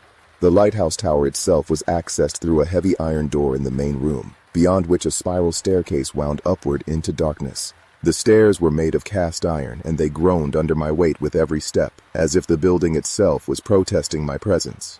At the top, the watch room spread out beneath the lantern room, filled with the machinery that kept the light turning, a massive clockwork mechanism, now electrified but originally powered by weights that descended down the center of the tower. Above that, through another hatch, was the lantern room itself, where the Fresnel lens sat waiting to send its beam out across 23 miles of open ocean. I checked the equipment, verified the fuel levels for the backup generator, tested the radio, and found everything in working order. By the time I descended back to the keeper's quarters, the sun was beginning to set, painting the sky in shades of orange and purple that looked almost too vivid to be real. I ate a cold dinner of canned beans and bread, made an entry in the logbook noting my arrival, and settled into the narrow cot to sleep. That first night, I dreamed of drowning. The weeks that followed were uneventful, or at least as uneventful as life can be when you are the sole inhabitant of a rock in the middle of the Atlantic. I fell into a routine with surprising ease. Wake at dawn, check the light, record the weather conditions, monitor the radio for maritime traffic, perform maintenance on the equipment, read from the small library of books left behind by previous keepers, sleep, repeat. The supply boat came every 2 weeks, bringing fresh provisions and mail. Frank Delacroix never again spoke of the warnings he had given me, and I began to convince myself that I had misheard him, or that he had been playing some kind of joke on the new keeper. A hazing ritual, perhaps, to see if I would spook easily. I did not spook easily. I had spent too many years on the water to be frightened by ghost stories. The first incident occurred on December 3rd. I was in the watch room performing my nightly check of the light when the radio crackled to life. This was not unusual. Commercial ships passed through these waters regularly, and I often picked up their communications as background noise. But this transmission was different. It was faint, barely audible above the static, and it seemed to be coming from nowhere and everywhere at once. A voice was speaking, a man's voice, and it was reading coordinates. Over and over, the same coordinates, in a monotone that made the hair on my arm stand up. I wrote them down out of habit, then checked them against my charts. The coordinates placed a vessel approximately 4 miles northeast of my position, in an area known locally as the Hollow, a stretch of water where the seafloor dropped away from a depth of 30 feet to over 200 in the space of a few dozen yards. Fishermen avoided the Hollow. They said the currents there were unpredictable, that nets came up empty or full of things that should not have been there. that sometimes boats went into the hollow and simply did not come out. I tried to respond to the transmission, asking for the vessel's name and nature of its distress. There was no answer. The voice continued reading the coordinates as if I had not spoken, and then, abruptly, the radio went silent. I tried every channel, every frequency, but there was nothing, just static and the sound of wind against the lantern room glass. I made a note in the logbook and reported the transmission to the Coast Guard the next morning. They thanked me for the information and said they would investigate. 2 days later, a patrol boat swept the hollow from end to end. They found nothing. No wreckage, no debris, no sign that any vessel had been there at all. The Coast Guard officer who called to give me this news seemed puzzled, but not alarmed. "These things happen," he said. "Radio signals bounce off atmospheric layers, travel hundreds of miles, get picked up in places they were never meant to reach. The transmission I heard could have originated from anywhere." I wanted to believe him. I really did. But that night, as I climbed the stairs to check the light, I paused at the watchroom window and looked out toward the hollow. The sea was calm, the sky clear, the moon bright enough to cast a silver path across the water, and there, in the distance, I saw something that made my blood run cold. A light was moving beneath the surface. It was not a reflection. It was not bioluminescence. It was a distinct yellowish glow, perhaps 50 feet below the waves, moving slowly from north to south in a straight line that no natural phenomenon could explain. I watched it for nearly 10 minutes. My face pressed against the cold glass, my breath fogging my view. And then, as suddenly as it had appeared, the light went out. I did not sleep that night. I sat in the watchroom with a pot of coffee and my logbook, recording everything I had seen in precise detail. When dawn finally came, I felt ridiculous, an old man frightened by lights in the water. I had spent my entire life on the ocean. I knew how it could play tricks on the mind, especially in isolation. I resolved to put the incident out of my head and continue with my duties. For the next 3 weeks, nothing unusual occurred. December passed into January, and the winter storms came in earnest, battering the lighthouse with winds that exceeded 70 miles per hour and waves that crashed against the rocks hard enough to make the tower shudder. I spent most of my time in the keeper's quarters, venturing up to the lantern room only when absolutely necessary. The radio chattered with warnings and distress calls as vessels struggled against the weather, and I logged them all dutifully, passing along what information I could to the Coast Guard. On January 14th, a fishing vessel called the Mary Ellen went down 40 miles south of my position. The Coast Guard mounted a search, but the conditions were too severe for helicopters, and by the time surface vessels reached the area, there was nothing left to find. 5 men lost. 5 families who would never know what happened to their loved ones. I thought about my friend Billy, whose boat had vanished in a storm just like this one. I thought about all the names carved into the memorial wall at the Fisherman's Chapel in Gloucester. Hundreds of them, going back 200 years, all taken by the same indifferent sea. And I thought about what Frank Delacroix had said to me on the day I arrived. "Do not answer when they call." I had not known what he meant then. I was beginning to understand now. The singing started on February 2nd. I was asleep in my cot, deep in a dreamless void, when something pulled me to consciousness. It took me a moment to identify what I was hearing. At first, I thought it was the wind, or the groan of the tower, or some mechanical failure in the light. But as my mind cleared, I realized it was a voice. Voices, actually. Multiple voices, rising and falling in a harmony that was beautiful and terrible all at once. They were singing in a language I did not recognize, words that seemed to slide past my understanding like water through fingers. And they were coming from outside. I got out of bed and went to the window. The night was dark, no moon, no stars, just thick clouds that seemed to press down on the world like a weight. I could see nothing but blackness, but the singing continued, growing louder, as if the singers were approaching the lighthouse from all directions at once. I pressed my ear to the glass and tried to make out the words, but they remained stubbornly incomprehensible, tantalizing in their almost familiarity. And then I heard my name. It came at the end of a phrase, slipped in among the foreign syllables like a secret. Thomas. My name, spoken in a voice that was not quite human, in a tone that was not quite right. I jerked back from the window, my heart pounding, and the singing stopped, just like that, as if someone had thrown a switch. I did not go back to sleep. I sat in the keeper's quarters with every light on, my hands wrapped around a cup of coffee that grew cold as the hours passed. When the sun finally rose, I went outside and searched the rocks around the lighthouse for any sign of visitors. I found nothing. No footprints, no marks in the frost, no evidence that anyone had been there at all. Just the waves and the wind and the endless, empty sea. I reported the incident in my logbook, but did not mention it to the Coast Guard. What would I have said? That I heard singing in the night? That something spoke my name? They would have thought I was losing my mind, and perhaps I was. Isolation does strange things to people. I had read about keepers who spent years alone in lighthouses, and the stories they told, of voices and visions and things that walk the rocks at night. I had always dismissed these accounts as exaggerations or outright lies, the products of boredom and loneliness and too much time spent staring at the sea. Now I was not so sure. The singing came again the next night, and the night after that, and the night after that. Always starting around 3 a.m., always in that same strange language, always ending with my name. I tried recording it with my phone, but when I played back the audio, there was nothing there, just static and the sound of my own breathing. I tried staying awake all night, sitting in the watchroom with binoculars, scanning the darkness for any sign of the singers. I never saw anything, but I heard them.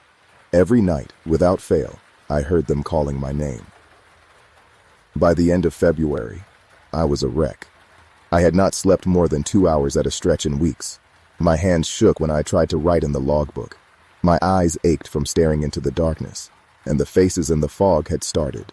The first time it happened was during a thick bank of fog that rolled in from the northeast on February 27th. The visibility dropped to almost nothing. I could barely see the railing around the lantern room from inside the glass. I was up there doing my routine check, making sure the light was operating correctly, when I noticed something odd about the way the fog was moving. It seemed to be coalescing, gathering into shapes that were almost recognizable. I watched, transfixed, as the mist formed what looked like a face, 2 dark hollows for eyes, a slash for a mouth, the vague outline of features that might have belonged to anyone, and then the face pressed against the glass. I screamed. I am not ashamed to admit it. I screamed and stumbled backward, knocking over a tool chest and sending wrenches scattering across the floor. The face remained where it was, staring in at me with those empty eyes, its mouth opening and closing as if it was trying to speak. And then, as the fog shifted, more faces appeared. Dozens of them, pressing against every pane of glass in the lantern room, their mouths all moving in unison, forming words I could not hear. I ran. I ran down the spiral staircase, my feet slipping on the iron treads, my hands grabbing at the railing to keep from falling. I did not stop until I was in the keeper's quarters with the door locked behind me. I sat there for hours, listening to the fog move against the windows, hearing sounds that might have been voices or might have been nothing at all. When morning came and the fog lifted, I went back up to the lantern room. The glass was covered in salt residue, as if something had been touching it all night, pressing against it, trying to get in. That was when I started looking through the old logbooks. I had glanced at them before. They were stored in a trunk in the storage room, bound volumes dating back to the lighthouse's construction in 1887, but I had never read them carefully. Now, desperate for answers, I began poring over them page by page, looking for any mention of the phenomena I had experienced. What I found made me wish I had never looked. The first keeper of Widow's Point Light was a man named Ezra Thornton. His entries were sparse and professional for the first few years, mostly weather observations and maintenance notes. But in 1891, his tone changed. He began writing about strange sounds at night. Singing, he called it, in a language he had never heard. He wrote about lights in the water, moving against the currents. He wrote about faces in the fog, and he wrote about the feeling of being watched, constantly watched, by something that was not quite human. His final entry was dated October 17, 1892. It read simply, "They are calling me. I must answer." Ezra Thornton was never seen again. The next keeper, a man named Harold Whitmore, lasted only 3 months before requesting an immediate transfer. His logbook entries were brief and shaky, filled with crossed-out words and stained pages. He made reference to a woman in the water who appeared every night at the same time, floating just below the surface, her eyes open, her mouth moving. He said she knew his name. He said she was singing. After Harold Whitmore came a string of keepers, each staying a shorter time than the last. Some left notes explaining their departure. family emergencies, health concerns, better opportunities elsewhere. Others left nothing at all. One man, a keeper named George Purcell, who served at Widow's Point in 1934, left a logbook entry that was 4 pages long, describing in excruciating detail the night he watched a ship emerge from the fog. A ship that had no lights, no crew, no flag, and no visible means of propulsion. It sailed past the lighthouse without making a sound, and when George tried to hail it on the radio, his equipment went dead. He quit the next morning. But the entry that affected me most was from 1967, written by a keeper named Robert Finch. Robert was methodical, scientific, the kind of man who did not believe in anything he could not measure. His logbook entries were meticulous, filled with data and observations and careful analysis. He approached the strange phenomena at Widow's Point the same way he approached everything else, with skepticism and a desire to understand. His entries over the course of his first year at the lighthouse documented his attempts to explain what he was experiencing. The singing, he theorized, was a trick of the wind, perhaps caused by the specific geometry of the rocks around the lighthouse creating a natural resonance chamber. The lights in the water might be bioluminescent organisms responding to changes in temperature or pressure. The faces in the fog were pareidolia, the human brain's tendency to find patterns where none existed. But as the months passed, Robert's entries grew more disturbed. The explanations he offered became increasingly desperate, riddled with qualifications and contradictions. And then, on March 15, 1967, he wrote something that I have not been able to stop thinking about since I read it. He wrote, "I have been conducting experiments. I have taken recordings, photographs, measurements. I have done everything in my power to document what is happening here, but nothing works. The recordings are blank. The photographs show nothing. The instruments give readings that contradict what I see with my own eyes. It is as if whatever is out there knows it is being observed and refuses to be captured. Or perhaps it cannot be captured. Perhaps it exists in some space that our technology cannot access, some frequency that our senses can only barely perceive. I do not know what to believe anymore. I only know that I am not alone here. I have never been alone here, and I am beginning to suspect that no keeper ever has been." Robert Finch served at Widow's Point for another 6 months.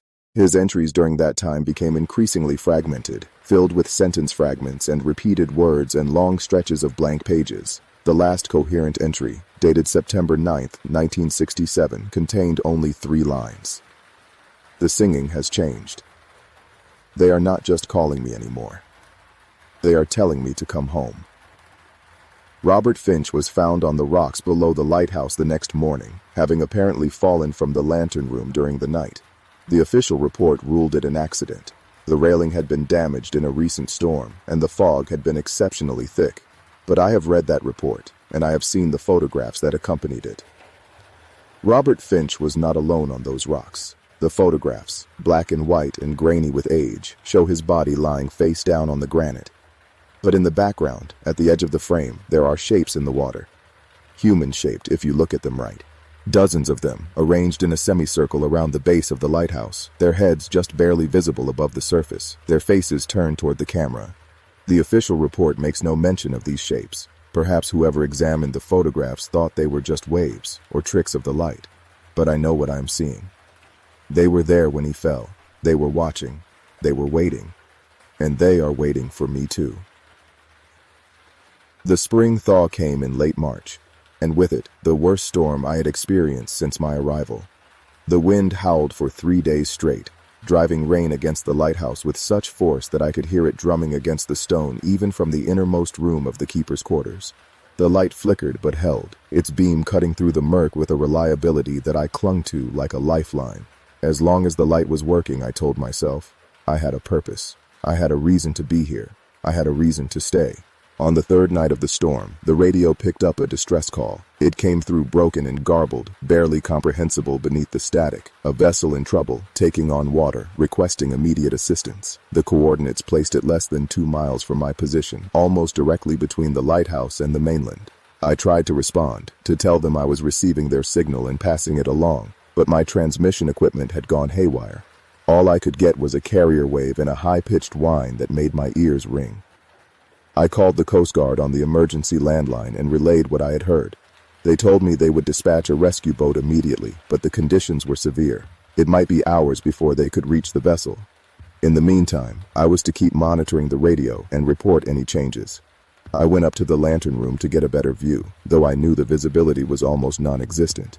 The beam of the light cut through the rain and fog, illuminating nothing but churning whitecaps and sheets of water. I pressed my face against the glass and strained my eyes, searching for any sign of the vessel in distress. And then I saw it. A ship, emerging from the storm like a ghost. It was an old ship, wooden-hulled, with 2 masts and rigging that whipped in the wind like the limbs of some skeletal creature. There were no lights on board, no sign of life, but it was moving toward the lighthouse with a purpose that defied the chaos of the storm around it. I recognized it immediately.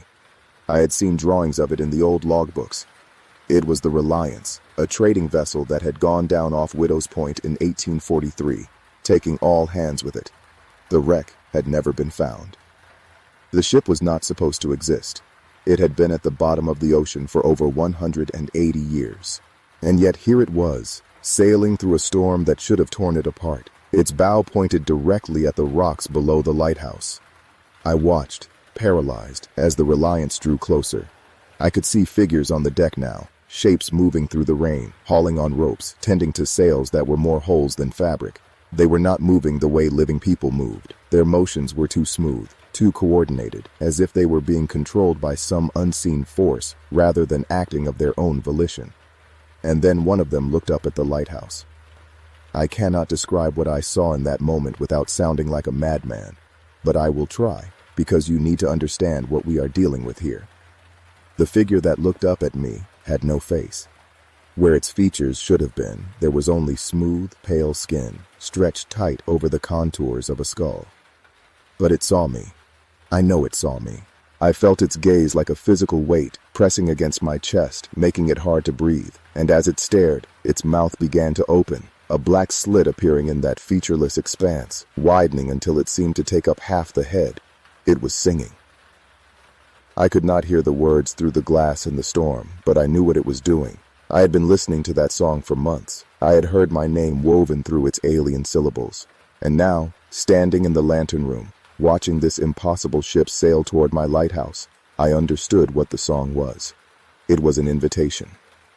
The ship passed within 100 yards of the rocks and then simply vanished. One moment it was there, solid and real, its sails snapping in the wind. The next moment it was gone, leaving nothing behind but churning waves and sheets of rain. I stood in the lantern room for another hour, waiting for it to reappear, but it never did. The storm began to abate around midnight, and by dawn, the sea was calm again. The Coast Guard found no sign of the vessel that had sent the distress call. They searched for 2 days, covering every inch of the area, but there was nothing. No wreckage, no debris, no oil slick, no bodies. They told me the transmission I received must have been a hoax, or perhaps a signal that bounced from somewhere else entirely. I did not argue with them. I had stopped trying to explain what was happening at Widow's Point. I knew no one would believe me. April and May passed in a haze of sleepless nights and increasingly disturbing incidents. The singing came every night now, not just at 3 a.m., but throughout the dark hours, rising and falling in waves that seemed to match the rhythm of the tides. The faces in the fog appeared more frequently, pressing against the glass of the lantern room, the windows of the keeper's quarters, even the porthole in the storage room that looked out over the rocks below. I stopped trying to record them. I stopped trying to document anything. I simply endured. But the worst was yet to come. On June 17th, the supply boat failed to arrive. This had never happened before. Frank Delacroix was many things, but he was not unreliable. In the 11 months I had been stationed at Widow's Point, he had never missed a scheduled delivery, not even during the worst of the winter storms. I waited all day, watching the horizon for any sign of his boat, but the sea remained empty. By evening I was worried. By the next morning, I was afraid. I called the Coast Guard and asked if they knew anything about the delay. They told me they would look into it and get back to me.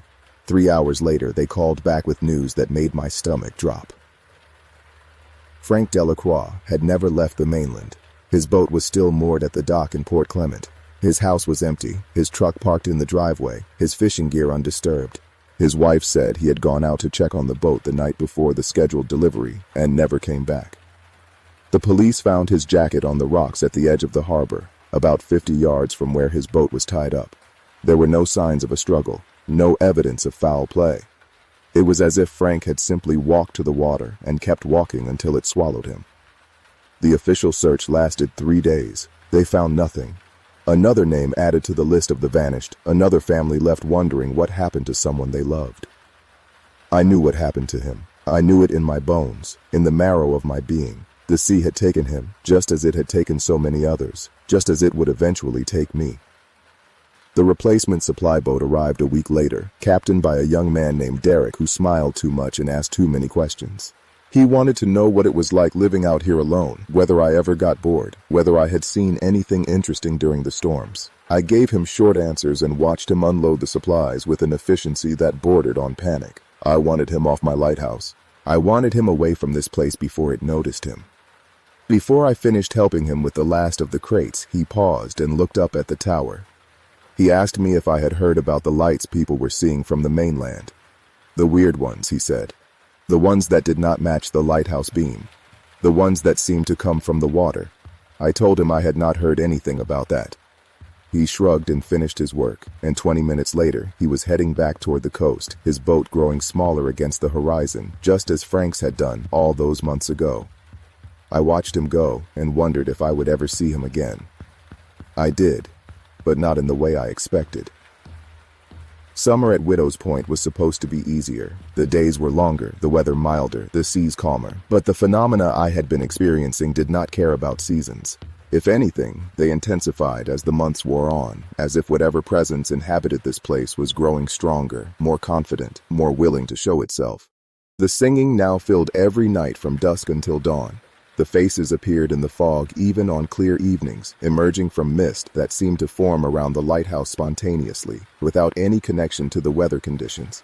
And the lights in the water had become almost constant, sometimes just one or two, flickering at the edge of perception, but sometimes dozens, moving in patterns that suggested intelligence, organization, purpose. I began to recognize individual lights by their color and intensity.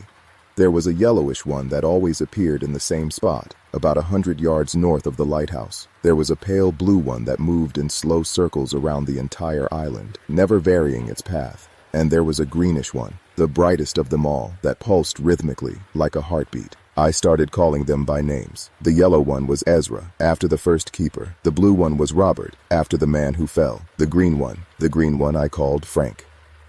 I know how that sounds. Believe me, I know. But when you are alone in a place like this, surrounded by things that should not exist, you find ways to cope. You find ways to make the incomprehensible comprehensible. You give names to the nameless because it makes them seem less terrifying, less other, less likely to swallow you whole if you turn your back for even a second. It did not work, but I did it anyway. July brought the first clear answer to a question I had been asking since I arrived. Where did they come from? I was going through the storage room, looking for a spare part for the light mechanism, when I found a box I had somehow overlooked during my earlier explorations. It was made of wood, old and water-stained, with a rusted lock that crumbled at my touch. Inside were papers, hundreds of them, letters and reports and newspaper clippings, some dating back to the 1850s. The papers told a story that the official histories had somehow missed. Widow's Point had been the site of a settlement before the lighthouse was built. A small fishing community founded in 1831 by a group of families from Boston who were looking for new waters to work.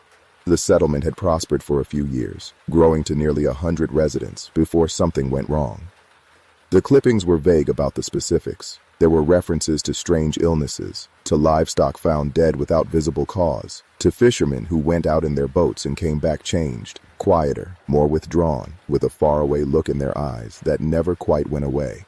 And there were references to something else, something the reporters seemed reluctant to name directly, a presence in the water, a voice that called from the deep, a light that beckoned from beneath the waves. The settlement was abandoned in 1836, the last residents left on a single day in October, loading everything they could carry onto boats and sailing for the mainland without looking back. None of them ever returned. None of them ever spoke about what had driven them away. But they left something behind. According to one of the letters, written by a minister who had visited Widow's Point in 1845 to investigate rumors of supernatural activity, the settlers had discovered something on the island when they first arrived. A cave, hidden among the rocks on the northern shore, accessible only at low tide. Inside the cave, they found carvings on the walls, images of creatures that were not quite human, gathered around a spiral shape that seemed to represent some kind of gateway or portal. And at the center of the spiral, there was a hole that went down into the rock, deeper than any light could penetrate, deeper than any measuring line could reach. The settlers had left it alone at first, but as the years passed and the strangeness increased, they began to believe that the hole was the source of their troubles. Some of them wanted to fill it with rocks, to seal it up and forget it existed. Others argued that this would only anger whatever was inside. They argued for months, and while they argued, people kept disappearing. Boats kept vanishing. The voice kept calling. In the end, they simply fled. The cave was still there.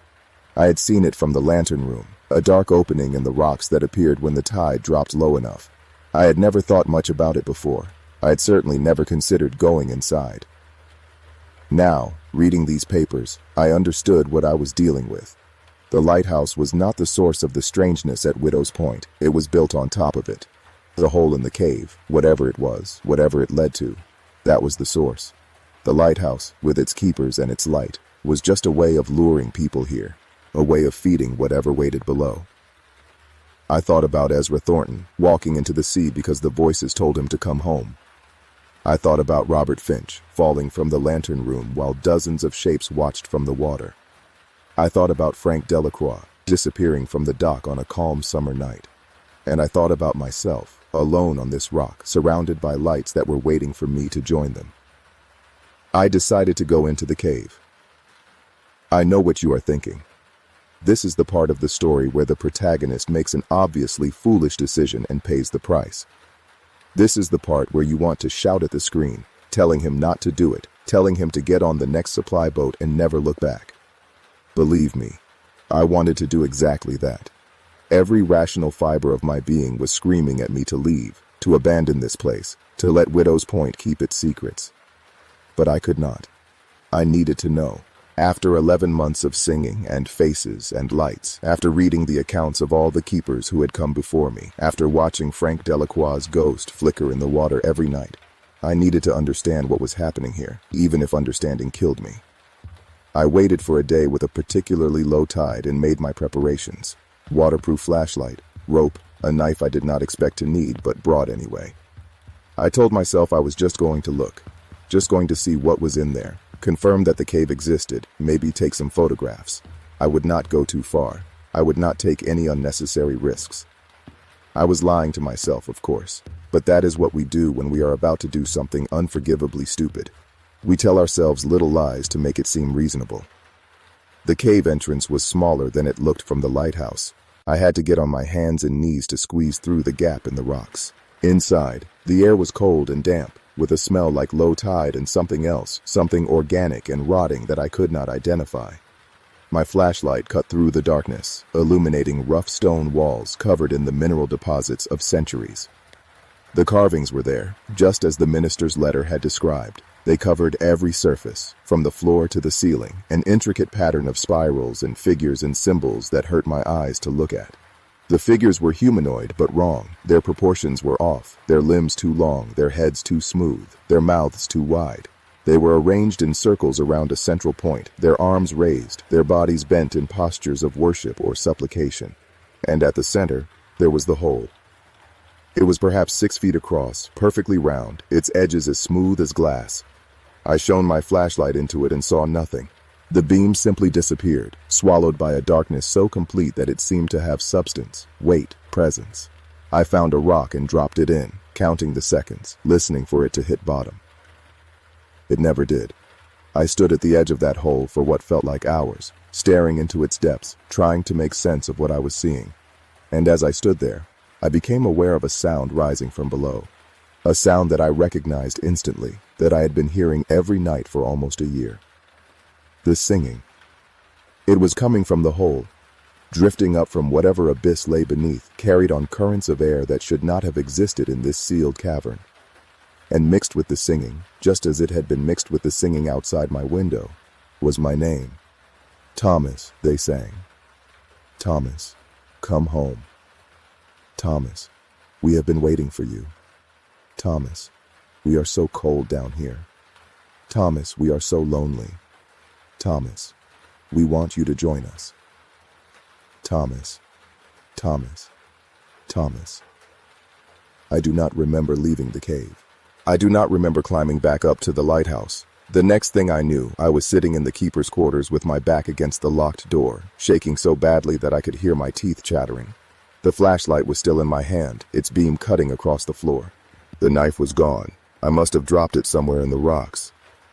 I looked at my watch. 6 hours had passed. 6 hours that I could not account for, that had simply disappeared from my memory like water down a drain. Outside the window, the sun was setting, painting the sky in shades of red and orange that looked like blood.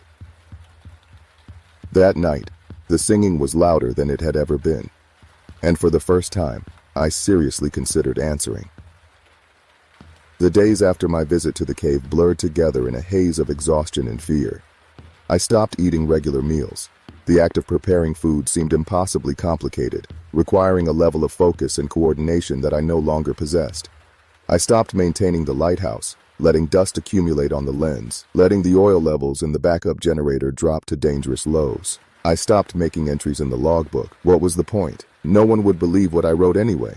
The only thing I did with any consistency was watch the water. Every evening, as the sun went down, I would climb to the lantern room and press my face against the glass, watching the lights emerge from the depths. There were more of them now, not dozens, but hundreds, spreading out from the lighthouse in every direction, flickering and pulsing in rhythms that seemed to carry meaning. I tried to decode them, to find patterns in their movements, but they eluded me. Perhaps there was no meaning. Perhaps they were simply there, as indifferent to my attempts at understanding as the stars. But that was not entirely true. Because sometimes when I watched for long enough, the lights would change. They would stop their random movements in a line, forming shapes against the darkness of the sea, shapes that looked like letters, like words, like messages meant for me alone. Come, they spelled one night, and then home, and then finally. I was going mad. I knew that. I was losing my grip on reality, on everything that made me Thomas Brennan, fisherman from Gloucester, keeper of Widow's Point Light. But there was a part of me that no longer cared. There was a part of me that was tired, so desperately, utterly tired, and that part wanted nothing more than to walk down to the rocks, slip into the water, and let whatever was waiting there take me. It would be easy. The singing promised that it would be easy. No more fear, no more isolation, no more nights spent staring into the dark. Just peace. Just the deep, quiet peace of the ocean floor, where the light never reaches and the pressure crushes all thought into silence. I started writing letters to my daughter, apologizing for all the years I had been absent, all the opportunities I had missed. To my ex-wife, thanking her for the good years and asking her forgiveness for the bad ones. To the Coast Guard, warning them about what was happening at Widow's Point, begging them to decommission the lighthouse, to seal the cave, to never let anyone set foot on this cursed rock again. I do not know if I intended to mail them. Part of me thought I was just putting my affairs in order, the way sailors used to do before embarking on dangerous voyages. Part of me knew that I was writing my last words, preparing for an end that was coming, whether I wanted it or not. The supply boat arrived on August 15th. I did not recognize the captain.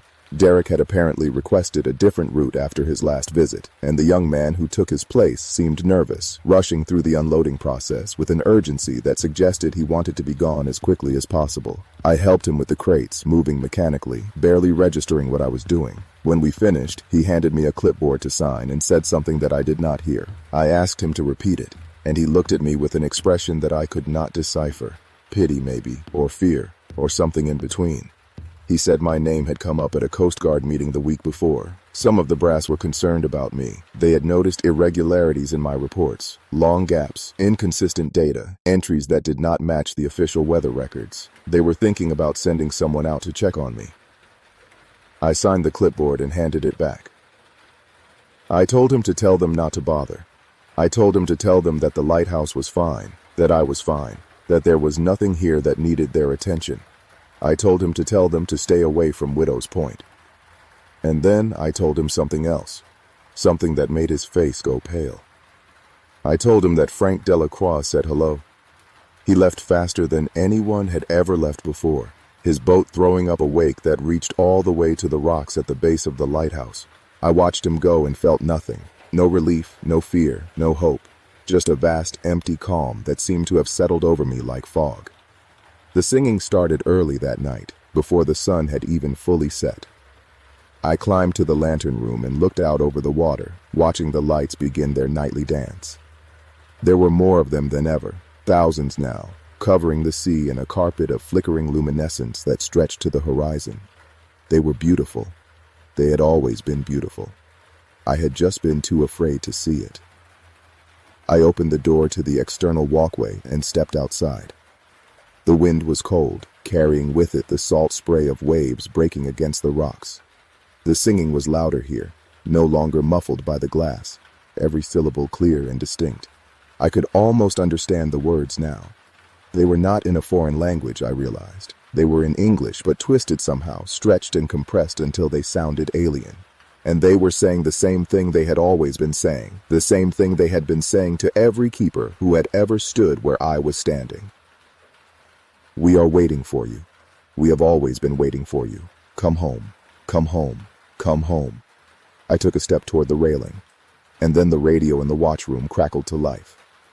It was so unexpected that I froze, one hand on the cold metal rail, my feet planted on the walkway. The radio should not have been working. I had stopped monitoring it weeks ago, and the equipment was in terrible condition. But there it was, clear as day, a voice cutting through the static, calling my name. It was not the singing. It was not the inhuman chorus that had been tormenting me for months. It was a human voice, a woman's voice, and it was saying something that made my heart stop in my chest.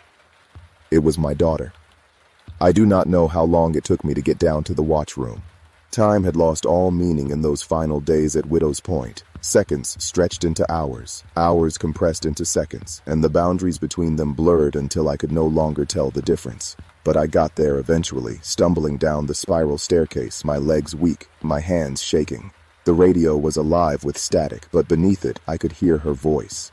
My daughter, Sarah, who had not spoken to me in 3 years, who had changed her phone number to keep me from calling, who had told me in no uncertain terms that she wanted nothing to do with me.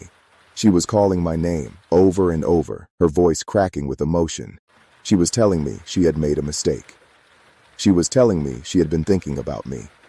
She was telling me she was sorry. I picked up the microphone and tried to respond, but nothing came out. Just a croak. A pathetic sound that was lost in the static before it could even leave my throat. I tried again, forcing the words out, calling her name, telling her I was here, telling her I was listening. She did not hear me, or if she heard me, she did not respond. The radio kept broadcasting, her voice repeating the same phrases over and over, a loop that seemed to have no beginning and no end. I listened for an hour, maybe more. And then, slowly, I began to notice something wrong. The voice was my daughter's, but the words were not. They were too perfect, too precisely what I wanted to hear. Sarah had never apologized to me. She had nothing to apologize for. I was the one who had failed her, who had chosen the sea over my family, who had let the years slip away without making any effort to rebuild what I had broken. If she were really calling me, she would not be saying she was sorry. She would be asking me to be sorry. She would be demanding explanations, reasons, excuses. This was not Sarah. This was something wearing her voice like a mask. I put the microphone down and backed away from the radio. The voice continued, undeterred, still calling my name, still saying the words I had longed to hear for years. But now that I knew what I was dealing with, I could hear the artificiality in it, the slight wrongness in the cadence, the way certain syllables were held too long or cut too short, the absence of breath between phrases. It was bait. A lure dangled in front of me like a glowing light in the darkness, designed to draw me closer, to make me lower my guard, to make me forget what was really waiting for me down there in the water. I left the watchroom and went back to the lantern room. The lights were still there, still flickering, still forming patterns that spelled out words I no longer wanted to read. But something had changed in me. The spell was broken, not completely, not permanently, but enough. Enough for me to see what I had almost done. Enough for me to understand how close I had come. I was not going to walk into the sea. Not tonight. Not ever. But I knew, with a certainty that went beyond logic or reason, that they would not give up. They had been trying to claim me since the moment I set foot on this rock, and they would keep trying until they succeeded. The singing would continue, the lights would continue, the voices would continue, adopting new forms, new disguises, new ways of breaking down my resistance. And eventually, no matter how hard I fought, I would succumb. Everyone did. That was the lesson of Widow's Point, the truth hidden in the old logbooks and the newspaper clippings and the faded photographs. No one who stayed here long enough escaped. Sooner or later, the sea took everyone, unless I could find a way to stop it. The idea came to me slowly, over the course of the next few days. It was crazy, foolish, almost certainly doomed to fail. But it was the only option I had left, short of simply waiting for the inevitable. I was going to seal the hole. The settlers who had lived here in the 1830s had debated doing the same thing, but they had never followed through, either because they were too afraid or because they did not have the resources. I had both. The lighthouse was equipped with a substantial supply of concrete mix intended for repairs to the foundation. I had tools, ropes, buckets, and I had motivation that the settlers could not have imagined because I had seen what came out of that hole. I had heard it singing my name. I waited for a day when the tide would be particularly low, giving me maximum time inside the cave. I gathered my supplies and loaded them into the storage room on the ground level, ready to carry them down to the rocks when the moment came. I wrote one final letter to whoever might find it, explaining what I was about to attempt and why, and left it on my desk with the logbook. And then I went to close the door to the abyss.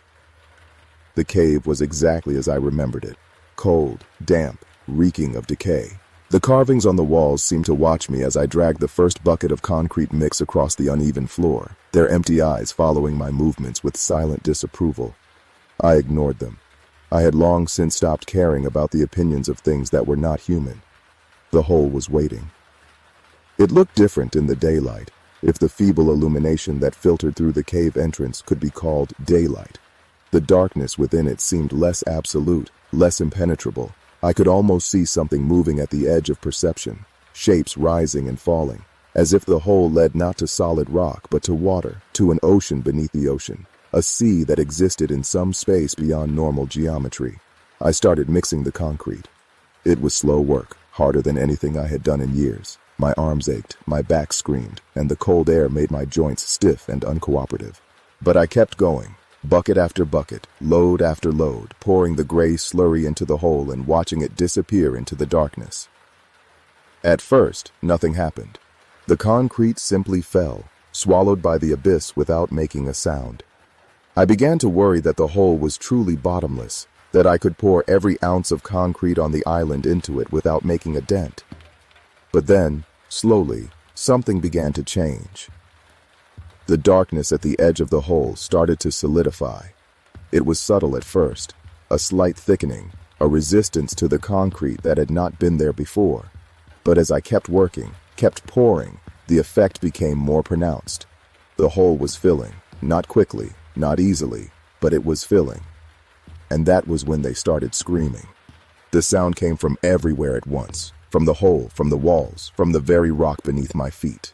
It was not the singing I had grown accustomed to, not the beautiful, terrible harmony that had called me from my bed every night for 11 months. This was something else entirely.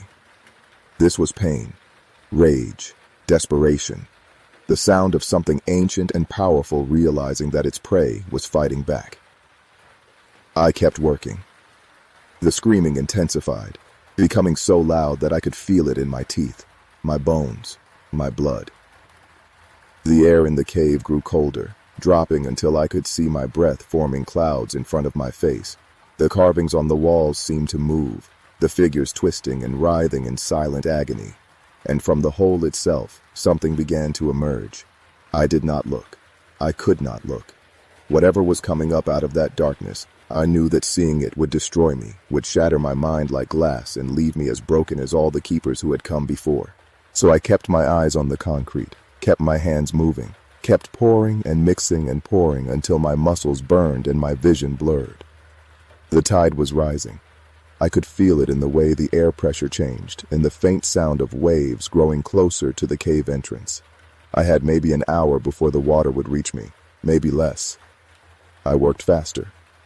The thing from the hole was closer now. I could feel its presence behind me, a cold, heavy weight that pressed against my back like the hand of some enormous creature. It was whispering in voices I recognized. Ezra Thornton, Robert Finch, Frank Delacroix, a dozen others whose names I did not know. They were begging me to stop, to turn around, to join them in the darkness where everything was peaceful and nothing ever hurt. I did not stop. The last bucket of concrete went into the hole just as the first wave reached the cave entrance. I did not wait to see the result. I ran, scrambling over the rocks on hands and knees, slipping and falling and picking myself up again, the water rising around me with every passing second. The screaming followed me, echoing off the walls, reverberating inside my skull until I thought my head would split open. I reached the entrance just as the water reached my waist. I squeezed through the gap, feeling the rocks scrape against my sides, feeling something else grab at my ankles and try to pull me back. I kicked free, burst into the open air, and did not stop running until I was on the lighthouse steps, gasping for breath, my heart pounding so hard I could hear it over the sound of the waves. Behind me, the cave had disappeared beneath the tide, and beneath the tide, somewhere in the darkness, the screaming finally stopped. I do not know if I succeeded. The singing has not returned since that day. Not a single note, not a single whisper of my name. The faces in the fog have not appeared. The lights in the water have grown fewer and fainter, until now they are barely visible at all, just the occasional flicker at the edge of perception that could easily be mistaken for bioluminescence or reflected moonlight. But I know, in the deepest part of my soul, that whatever is beneath Widow's Point is not gone. I may have wounded it, may have driven it back for a time, may have bought myself a reprieve from the fate that claimed so many others. But it is still there, waiting in the darkness, patient as the tides, eternal as the sea. The supply boat came yesterday. The captain, a new one again, his name already forgotten, brought me a letter from the Coast Guard. They are decommissioning Widow's Point Light. Budget cuts, they said. Redundancy, they said. The automated navigation systems have made manned lighthouses obsolete, and this one is no longer necessary for maritime safety. I should be relieved. I should be overjoyed. This means I can leave, can return to the mainland, can spend whatever years I have left far from this cursed rock and the things that lurk beneath its waters. But I'm not relieved. I am afraid. Because if there is no lighthouse, there will be no keeper. And if there is no keeper, there will be no one to watch. No one to warn the ships that pass too close. No one to hear the singing when it starts again, as I know it will. No one to stand between the world and the door that I have only temporarily closed. The lighthouse has been keeping them contained for almost 200 years. Not the light itself, but the presence, the human presence, the witness, the watcher. The keepers were not just maintaining a navigational aid. They were standing guard. They were holding the line. And now the line is being abandoned. I have tried to explain this to the Coast Guard. I have sent letters, made phone calls, filed reports detailing everything I have experienced and everything I have learned. They have responded with polite concern and gentle suggestions that I might benefit from some time away, from medical evaluation, from rest. They do not believe me. Of course they do not believe me. Why would they? I am an old man who has spent too long alone, who has clearly suffered some kind of psychological break, who is raving about monsters in the water and caves that lead to hell. They smile and nod and make notes in their files, and all the while the clock is ticking toward the day when the last keeper will leave Widow's Point, and the watch will finally end. I have 1 month left before the decommissioning is complete. 1 month to find a way to make someone understand. 1 month to stop what I know is coming. I do not think it will be enough. If you are reading this, then you know the truth now. You know what is waiting beneath the waves off the coast of Maine, in the place where the water drops away and the currents run strange. You know what happens to the ships that disappear without a trace, to the fishermen who are never found, to the keepers who walk into the sea because the voices tell them to come home. The sea remembers everything. It has been here since before we were born, and it will be here long after we are gone. It is patient, it is hungry, and it is waking up. Widow's Point. Light will go dark in 30 days. When it does, the door that I have spent the last year trying to close will open again, and this time, there will be no one standing between them and the rest of the world. I do not know what happens next. I do not know if anyone can stop it. But I know that I have to try. I have to warn as many people as possible. Have to make sure that when the darkness comes, at least some of us are ready. This is my confession, my warning, my last testament. My name is Thomas Brennan, and I was the final keeper of Widow's Point Light. Remember what I have told you. Do not answer when they call. Do not look when you see lights where there should be none. And whatever you do, never go down to the water after dark. The singing has stopped for now, but I can still hear it sometimes, echoing in my dreams, calling me by name, promising me peace and rest and an end to all my fears. One day soon, I know I will answer. God help me. God help us all. I sit in the watchroom as I write these final words, looking out over the black expanse of the Atlantic. The moon is hidden behind clouds, and the sea is calm, deceptively calm, like the surface of a pot that is just beginning to simmer. Somewhere out there, beneath miles of salt water and crushing pressure, something is stirring. Something that has been here longer than any lighthouse, longer than any human settlement, longer perhaps than the continent itself. I have been thinking about what Frank Delacroix told me on my first day here. Do not answer when they call. Do not look when you see lights where there should be none. And never, under any circumstances, go down to the water after dark. I have broken all three of those rules. I have answered. I have looked. And I have gone down to the water not just after dark, but into the darkness itself, into the place where the light never reaches. I have seen what waits there, and I have felt its hunger, and I have heard my name woven into songs that have been sung since before humans walked the earth. And yet I am still here, still breathing, still watching. That has to mean something. Maybe it means I am stronger than the keepers who came before me. Maybe it means I got lucky.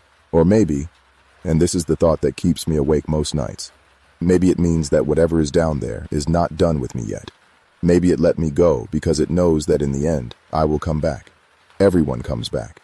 The sea always reclaims its own.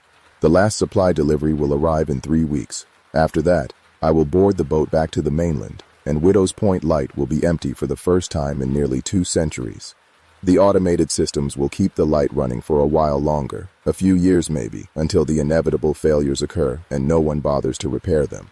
And then the tower will go dark, and the beacon that has guided ships through these waters since 1887 will fall silent. I wonder if they will see it happen. The lights beneath the waves, the faces in the fog, the singers who call out names in the darkness. I wonder if they will know that the watch has ended. I wonder if they will celebrate. Or maybe they will not care at all. Maybe human intentions are as meaningless to them as the intentions of fish are to us, brief stirrings in the vastness, easily ignored. We build our lighthouses and tell ourselves we are mastering the sea.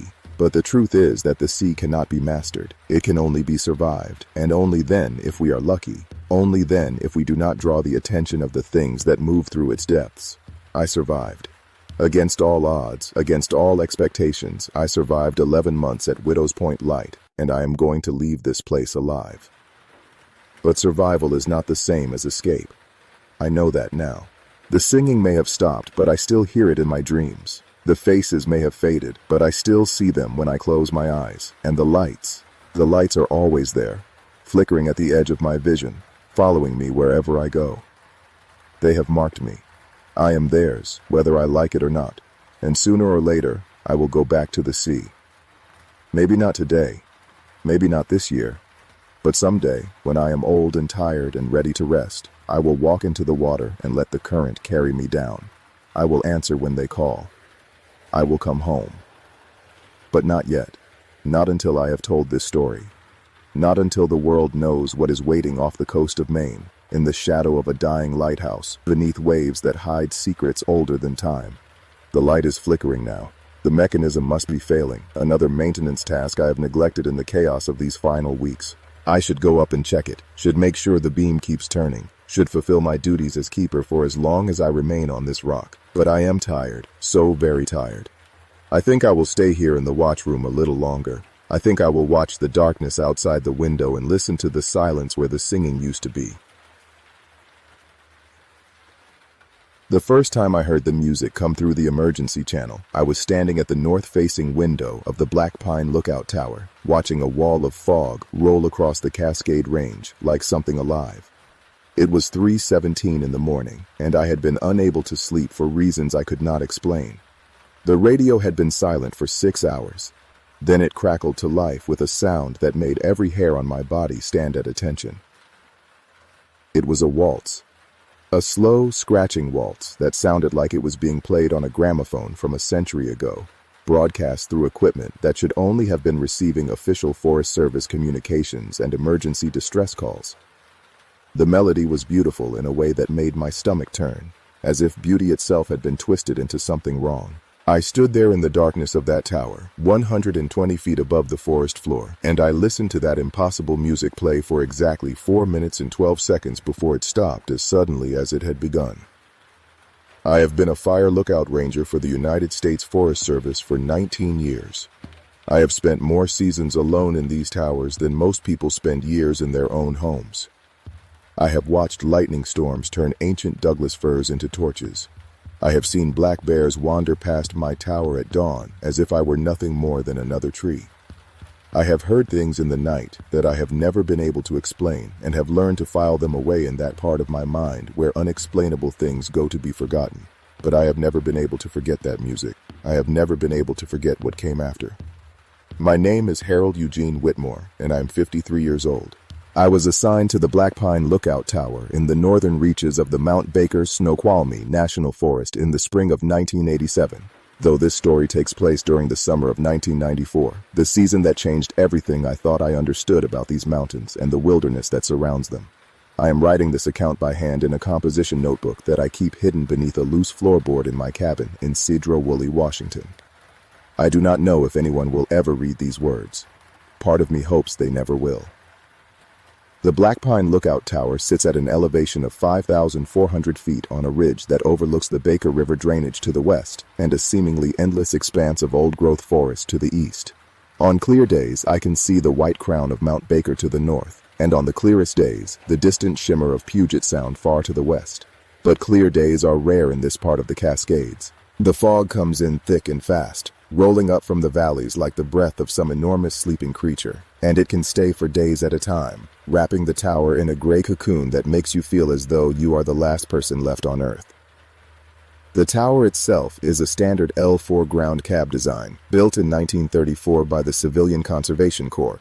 It is a modest structure, 14 feet by 14 feet at the top, with windows on all 4 sides and a catwalk that wraps around the exterior. Inside, there is a bed, a small wood stove, a desk with the Osborne Firefinder at its center, and the radio equipment that connects me to the outside world. Or at least, that is what the radio equipment is supposed to do. I had arrived at Black Pine on May 15th of that year, hiking the 7 miles in from the trailhead with my pack on my back, just as I had done for the previous 7 seasons. The trail winds through dense stands of western red cedar and Sitka spruce before climbing steeply through a series of switchbacks that take you above the tree line and onto the rocky spine of the ridge. By the time I reached the tower, my legs were burning and my lungs felt like they were filled with wet wool. But the sight of that tower against the pale blue sky, standing sentinel over the wilderness below, filled me with the same sense of peace and purpose that it always did. I should have known that something was different about that summer. The signs were there from the very beginning, if only I had been paying attention. The first sign came during my initial inspection of the tower. Everything appeared to be in order at first glance. The windows were intact. The roof showed no signs of damage from the winter storms, and the firefinder was in perfect working condition. But when I tested the radio, there was a strange undercurrent to the static that I had never noticed before. It was not quite a tone, not quite a rhythm, but something in between, like the ghost of a sound that had been there once and never quite left. I ran through the standard frequency checks and everything came back within normal parameters, so I dismissed the anomaly and went about the business of settling in for the season. The second sign came 2 days later when I found the journal. I was organizing the storage cabinet beneath my bunk when I discovered a leather-bound notebook wedged between the wall and the cabinet frame. It was old, the leather cracked and faded, and the pages inside were yellowed with age. The name written on the inside cover was Chester David Holloway, and the dates of the entries ranged from May of 1952 to August of that same year. Chester Holloway. I knew that name. Everyone who had worked the lookout towers in the northern Cascades knew that name, though most preferred not to speak it aloud. Chester Holloway was the ranger who had disappeared from the Black Pine Lookout Tower in the summer of 1952. His body was never found. The official report stated that he had likely suffered from altitude sickness or some form of mental breakdown and wandered off into the wilderness, where he presumably died of exposure. But there were other stories that the old-timers would only tell late at night after a few drinks had loosened their tongues. Stories about strange sounds in the night, about lights moving through the forest that could not be explained, about Chester Holloway himself calling out over the radio in the days after his disappearance, his voice coming through clear as day, even though the search parties could find no trace of him anywhere in the surrounding wilderness. I sat on the edge of my bunk and opened the journal with trembling hands. What I found inside would haunt me for the rest of my days. The early entries were mundane, the typical observations of a fire lookout ranger documenting the weather, the wildlife, and the slow passage of time in isolation. Chester wrote about the fog rolling in from the west, about the deer that came to drink from the snowmelt pools at dawn, about the loneliness that crept in during the long evenings when the sun took forever to set and there was nothing to do but wait for darkness to fall. He wrote about missing his wife, a woman named Dorothy, and their 2 children, a boy named Robert and a girl named Mary Ellen. He wrote about the peace he found in the solitude, even as he acknowledged that too much solitude could do strange things to a man's mind. It was in the entry dated June 23, 1952, that things began to change. "I heard something on the radio last night," Chester had written. "It was around 2 in the morning, and I had gotten up to relieve myself. The radio was silent, as it usually is at that hour. But then there was a burst of static and something else. Music. It sounded like music, like an old song being played far away, though I could not make out the melody clearly. It lasted only a few seconds before it was gone. I must have imagined it. The isolation plays tricks on the mind, as I well know. But it felt real. It felt terribly real. I turned the page with a growing sense of unease. The entry for June 25th was longer. "I heard the music again last night," Chester had written. "This time it was clearer. It was a waltz, I think, though unlike any waltz I have ever heard. There was something wrong with it, something I cannot quite put into words. The melody was beautiful, but it was a cold beauty, like the beauty of a frozen lake or a winter storm. It played for several minutes before fading back into static. I reported the anomaly to the district office this morning, but they said there were no other reports of unusual radio activity and suggested that I might be picking up a stray signal from a commercial station. But I know what commercial radio sounds like, and this was not that. This was something else entirely." I spent the rest of that evening reading through Chester Holloway's journal. With each passing entry, the music became more frequent and more distinct. Chester began to describe the melody in detail, noting the way it seemed to rise and fall in patterns that did not quite follow any musical structure he recognized. He wrote about hearing voices in the static between the notes, voices that whispered things he could not quite understand but that filled him with a nameless dread. He wrote about seeing lights moving through the forest at night, pale flickering lights that seemed to dance to the rhythm of the music, though he knew that was impossible. The final entry was dated August 14, 1952. It was the shortest entry in the journal, consisting of only 3 sentences. "The music is calling to me. I understand now what it wants. I am going to answer it." That was the last anyone ever heard from Chester David Holloway. I sat in the darkness of the tower for a long time after I finished reading, the journal resting on my lap, the silence pressing in around me like something physical. The fog had rolled in while I was reading, and now I could see nothing beyond the windows except an endless gray void. The isolation, which had always felt comfortable to me, suddenly felt oppressive, suffocating, like being buried alive in cotton. I told myself that Chester Holloway had simply gone mad. It happened sometimes, especially in the early days of the Lookout program, before they understood the psychological toll that extended isolation could take on a person. The music he described was nothing more than auditory hallucinations, the product of a mind that had been pushed past its breaking point. The lights he saw were probably nothing more than ball lightning or some other natural phenomenon that his fractured psyche had interpreted as something sinister.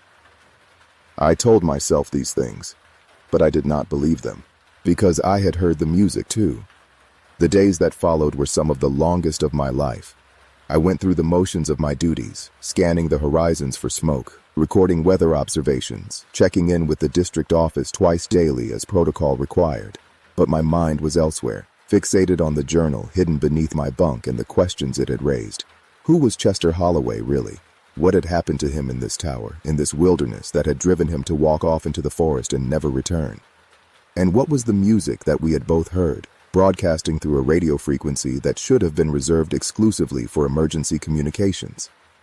I began to do research, spending my evenings poring over old Forest Service records and newspaper clippings that I had requested be sent up with my weekly supply drops. What I discovered only deepened the mystery. Chester Holloway was not the first person to disappear from the vicinity of the Blackpine Lookout Tower. He was not even the second. In the summer of 1938, a young ranger named Walter Franklin Meade had been assigned to the tower as part of a program to train new lookouts. He lasted 6 weeks before he vanished. The search parties found his boots sitting neatly at the base of the tower stairs, as if he had simply stepped out of them and walked away barefoot into the wilderness. His body was never recovered. In July of 1945, a ranger named Eugene Scott Patterson reported hearing strange sounds coming from his radio during the night watches.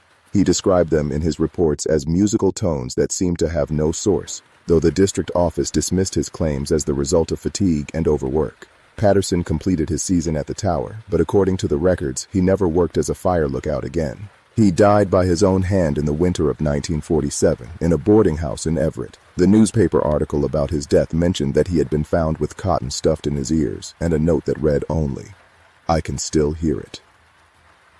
There were others. A husband and wife team named Vernon and Ruth Carswell who manned the tower together in the summer of 1961. They were found wandering through the forest 3 miles from the tower, holding hands and walking in circles, both of them in a catatonic state from which they never recovered. They spent the rest of their lives in a state hospital in Tacoma, never speaking another word. A ranger named Floyd Henry Dawson who worked the tower in 1973 and who disappeared on the last night of his assignment, just hours before he was scheduled to hike out for the season. His truck was found at the trailhead the next morning with all of his belongings inside, but Floyd himself was never seen again. And now there was me, Harold Eugene Whitmore, 53 years old, 19 years of experience, sitting alone in a tower where something was very wrong and had been wrong for a very long time. I considered leaving. The thought crossed my mind more than once in those early weeks. I could radio the district office and tell them I was sick, or that I had a family emergency, or simply that I could not continue. They would send someone to replace me, and I would hike down the mountain and never look back. But something kept me there. It might have been pride, the stubborn refusal to let fear drive me from a post I had held for 7 years. It might have been curiosity, the need to understand what had happened to Chester Holloway and all the others who had come before me. Or it might have been something else entirely, something I did not want to admit even to myself. The music was calling to me, and part of me wanted to answer. The second time I heard the music was on the night of June 5th. I had finally fallen into a restless sleep sometime after midnight when the crackling of the radio woke me. I lay there in the darkness for a moment, my heart pounding, hoping that I had dreamed the sound. But then it came again, that same scratching waltz, as if someone were playing a record from another era through speakers that had never been designed for music. I got up and walked to the radio, watching the dials as if they might reveal something about the source of the transmission. The frequency indicator was firmly set to the emergency channel, just as it had been when I went to sleep. There was no logical explanation for what I was hearing. Emergency frequencies are tightly controlled. You cannot simply broadcast whatever you want on them without sophisticated equipment and a willingness to break federal law. And yet here was this music, this beautiful, terrible music, filling the tower with its impossible melody. I reached for the transmitter and keyed the microphone. "This is Blackpine Lookout," I said, my voice sounding strange and thin in the darkness. "I am receiving an unidentified transmission on the emergency frequency. Please identify yourself." There was no response. The music continued to play, unchanged, as if I had not spoken at all. I repeated my message twice more before giving up. Then I did something that I cannot fully explain, something that I still do not understand even now. I listened. I do not mean that I simply heard the music. I mean that I stopped trying to analyze it, stopped trying to find a rational explanation, and simply let it wash over me. And as I did, I began to hear things in the melody that I had not noticed before. There were layers to the music, harmonies beneath harmonies, and somewhere deep in those layers, there were voices. They were faint at first, little more than whispers buried in the scratching of the old recording, but the longer I listened, the clearer they became. They were calling names. I could not make out all of them, but some of them were familiar. Walter, Eugene, Chester, Vernon, Ruth, Floyd.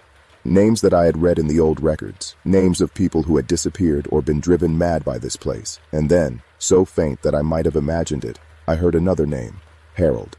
The music stopped, the radio fell silent, and I stood there in the darkness of the tower, trembling from head to toe, knowing that something had changed and that nothing would ever be the same again. I did not sleep for the rest of that night. I sat at my desk with all the lights on, watching the fog press against the windows, waiting for dawn to come. When the first gray light finally appeared on the eastern horizon, I was exhausted but strangely calm. I had made a decision during those long hours of darkness. I was not going to leave. I was not going to run. I was going to find out what was happening on this mountain, what had happened to all those people who had come before me, and I was going to put an end to it, or die trying. The days that followed took on a strange rhythm. By daylight, I performed my duties as I always had, scanning for smoke, recording observations, maintaining the tower. But in the evenings, I became something else entirely. I became an investigator, a researcher, a man obsessed with unraveling a mystery that had claimed lives for more than half a century. I started with the journal. I read Chester Holloway's words over and over again, searching for clues that I might have missed the first time. What had he meant when he wrote that he understood what the music wanted? What answer had he gone to give? I began to map out the locations where people had disappeared or been found wandering. Using old Forest Service maps and the coordinates mentioned in the various reports, I marked each site with a pin. When I stepped back to look at the pattern that emerged, my blood ran cold. The disappearances formed a rough circle around a point approximately 3 miles to the northeast of the tower, deep in the old-growth forest where the terrain became steep and treacherous. I had hiked through that area several times over the years, but I had never noticed anything unusual about it. There was nothing there, as far as I could remember, except trees and rocks and the occasional game trail. But there had to be something. There had to be. On the morning of June 12th, I packed a day bag with supplies and set out to find it. The hike down from the tower was easy enough, following the well-worn trail that I had walked dozens of times before. But once I left the trail and struck out through the unmarked wilderness, the going became difficult. The undergrowth was thick, choked with salal and devil's club and fallen timber that forced me to climb over or around obstacles every few yards. The fog was heavy that day, reducing visibility to perhaps 50 feet, and more than once I had to stop and consult my compass to make sure I was still heading in the right direction. It took me nearly 4 hours to reach the center of the circle I had marked on my map. By the time I arrived, my legs were aching, my hands were scratched and bleeding from the devil's club thorns, and I was beginning to question whether this whole expedition had been a waste of time. The forest looked the same in every direction. Towering Douglas firs, their bark thick and deeply furrowed, rising into the fog like the columns of some ancient cathedral. There was nothing here, nothing at all. And then I saw the cabin. It emerged from the fog like a ghost, so suddenly that I nearly walked into it before I realized it was there. It was a small structure, maybe 12 feet by 12 feet, built from hand-hewn logs that had gone gray with age. The roof was covered in moss so thick that the cabin seemed to be growing out of the forest floor, and the single window that faced me was dark and empty, like the eye socket of a skull. I stood there for a long moment, my heart hammering in my chest, trying to understand what I was seeing. There was no cabin marked on any of the maps I had studied. There were no records of any structure being built in this location, and yet here it was, solid and real, standing in the heart of the wilderness, as if it had been here for a very long time. I approached the door slowly, half expecting it to swing open on its own, or for some figure to appear in the darkened doorway. But nothing moved. The only sound was the faint drip of condensation falling from the trees, and the distant cry of a raven somewhere in the fog. The door was not locked. It was not even latched. It swung inward at my touch with a creak that seemed impossibly loud in the silence.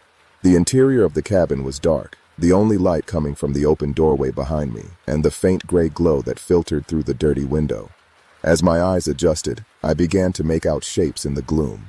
There was a table in the center of the room, and on the table was something that I recognized immediately, even though I had never seen one in person before.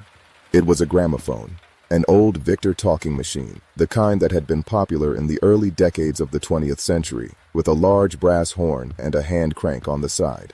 Sitting on the turntable was a record, its surface so worn and scratched that I could barely make out the label. but I could read enough to see that there was no song title, no artist name, no record company. There was only a single word, handwritten in faded ink. Listen. I do not know how long I stood there, staring at that gramophone in the dim light of the abandoned cabin. It might have been seconds. It might have been hours. Time seemed to lose all meaning in that place, as if the cabin existed outside of normal reality, in some pocket of the world where the usual rules did not apply. Finally, I forced myself to move. I walked around the table, examining the gramophone from every angle, looking for some clue as to how it had come to be here and what it meant. The machine was old, that much was obvious, but it was also in remarkably good condition. There was no dust on the brass horn, no cobwebs in the crank mechanism. It looked as though someone had been maintaining it, keeping it ready for use, even though the cabin showed no other signs of recent habitation. I should not have done what I did next. Every instinct I had was screaming at me to leave, to get out of that cabin and never come back. But something compelled me to stay, to reach out and place my hand on the crank. I turned it, once, twice, 3 times. The mechanism wound with a smooth, well-oiled sound that seemed out of place in that decaying cabin. And then I placed the needle on the record. The sound that came from the horn was the same music I had heard on the radio, the same slow waltz that had haunted my night since I arrived at the tower. But here, in this cabin, it was different. Louder, clearer, more present, as if the music were not simply being played, but being conjured, brought into existence by the act of listening. And the voices. Oh God, the voices. They were not whispers anymore. They were speaking, all of them speaking at once, their words overlapping and intertwining in a way that should have been cacophonous, but was somehow harmonious, as if their speech were part of the music itself. I could not understand most of what they were saying, but fragments came through clear as day. Come to us. We are waiting. The forest is hungry. Join us in the dance. I ripped the needle from the record. The music stopped instantly, leaving a silence that was almost worse than the sound had been. I stood there, gasping for breath, my whole body shaking, and I knew with absolute certainty that I had to destroy this thing. The gramophone was the source of everything that had happened on this mountain, the disappearances, the madness, all of it. If I smashed it to pieces, maybe the horror would finally end. I picked up the machine, ready to hurl it against the wall, when I saw something that stopped me cold. There was a name carved into the wooden base of the gramophone, scratched into the varnish with what looked like a knife or a sharp rock. Chester David Holloway, 1952. Chester had been here. Chester had found this cabin, just as I had. And Chester had not destroyed the gramophone. Chester had done something else entirely. I set the machine down and looked around the cabin with new eyes. In the far corner, half hidden by shadows, I saw something I had missed before. A small mound of earth roughly the size and shape of a human body, covered with a layer of dead leaves and forest debris. I did not have a shovel. I did not have any tools at all. But I had my hands, and I used them, clawing away the dirt and leaves with a frantic energy that I did not know I possessed. The soil was soft and damp, easy to move, and within minutes I had uncovered what lay beneath. It was a skeleton, human by the size and shape of the bones. It was lying on its back with its arms crossed over its chest, and on its left hand there was a ring, a simple gold band that had somehow escaped the corrosion of decades in the earth. I reached down and gently removed the ring. On the inside, worn but still legible, was an inscription, to Chester, from Dorothy, forever. I had found Chester Holloway, or what was left of him. I do not remember the hike back to the tower. I must have made it, because the next thing I recall is sitting at my desk with the ring in my hand and the journal open in front of me, reading Chester's final words over and over again. The music is calling to me. I understand now what it wants. I am going to answer it. He had gone to the cabin. He had found the gramophone just as I had. But instead of destroying it, instead of running, he had done something else. He had stayed. He had listened. And the forest had taken him. But why? What was the music? Where did it come from? And why did it want us? I spent the next several weeks searching for answers. I requested more records from the district office, reaching back even further into the history of the region.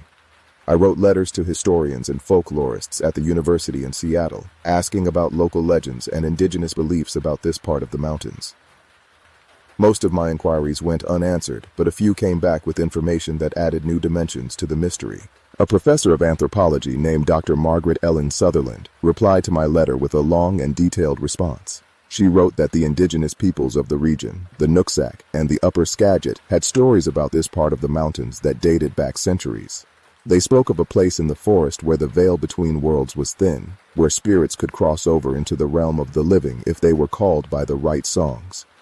The tribes had avoided this area, considering it taboo, a place where even the bravest hunters would not go. Dr. Sutherland also mentioned something else, something that made my blood freeze in my veins. She wrote that according to some versions of the stories, the spirits of the place were not malevolent by nature. They were lonely. They had been separated from the world of the living for so long that they had forgotten how to exist without human company.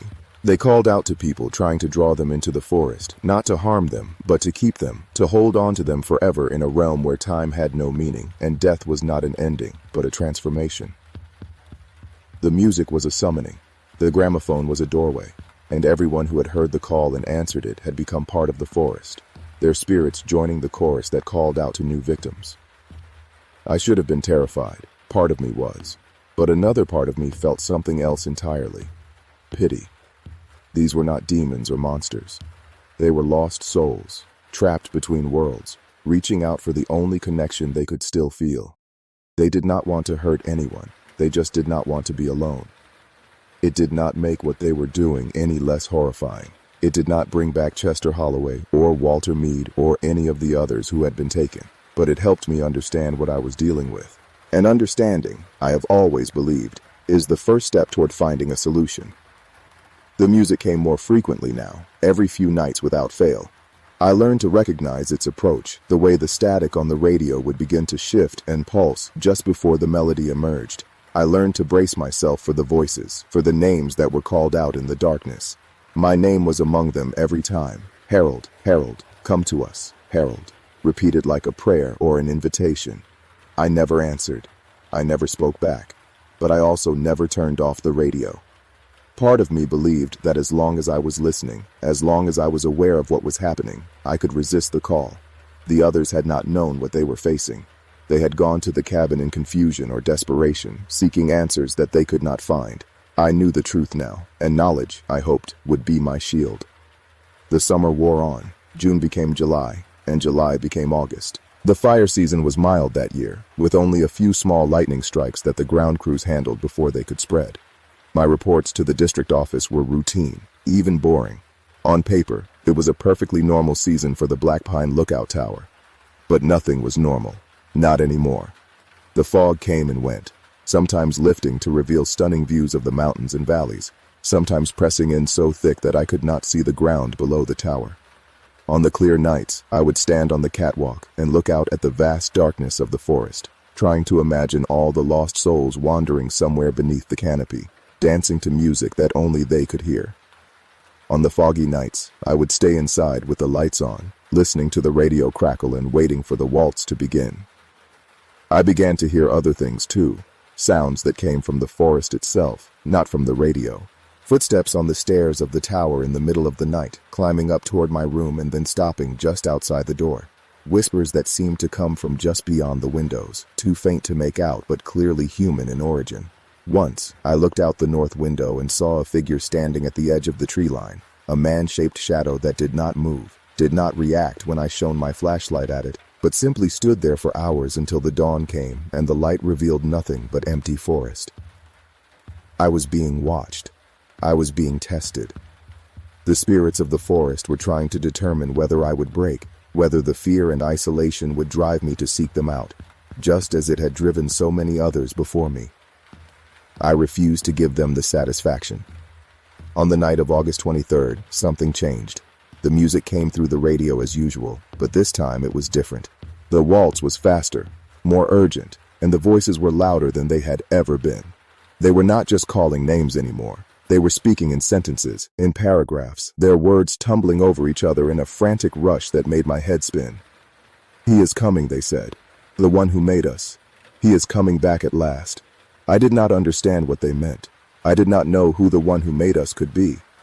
But the fear in their voices was unmistakable. Whatever was coming, it scared them. And if something could scare the spirits that had haunted this mountain for decades, then it was something that should terrify me as well. The music stopped abruptly, cut off in mid-note as if someone had yanked the needle from the record. The silence that followed was absolute, deeper than any silence I had ever experienced. Even the wind seemed to have stopped, even the insects and night birds that usually provided a constant background chorus. The world was holding its breath, and then I heard it. A sound from the forest below, distant but growing closer.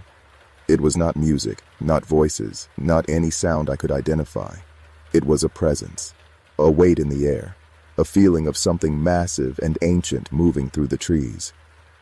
I turned off all the lights in the tower and crouched beneath the windows, my heart pounding so hard that I could barely hear anything else.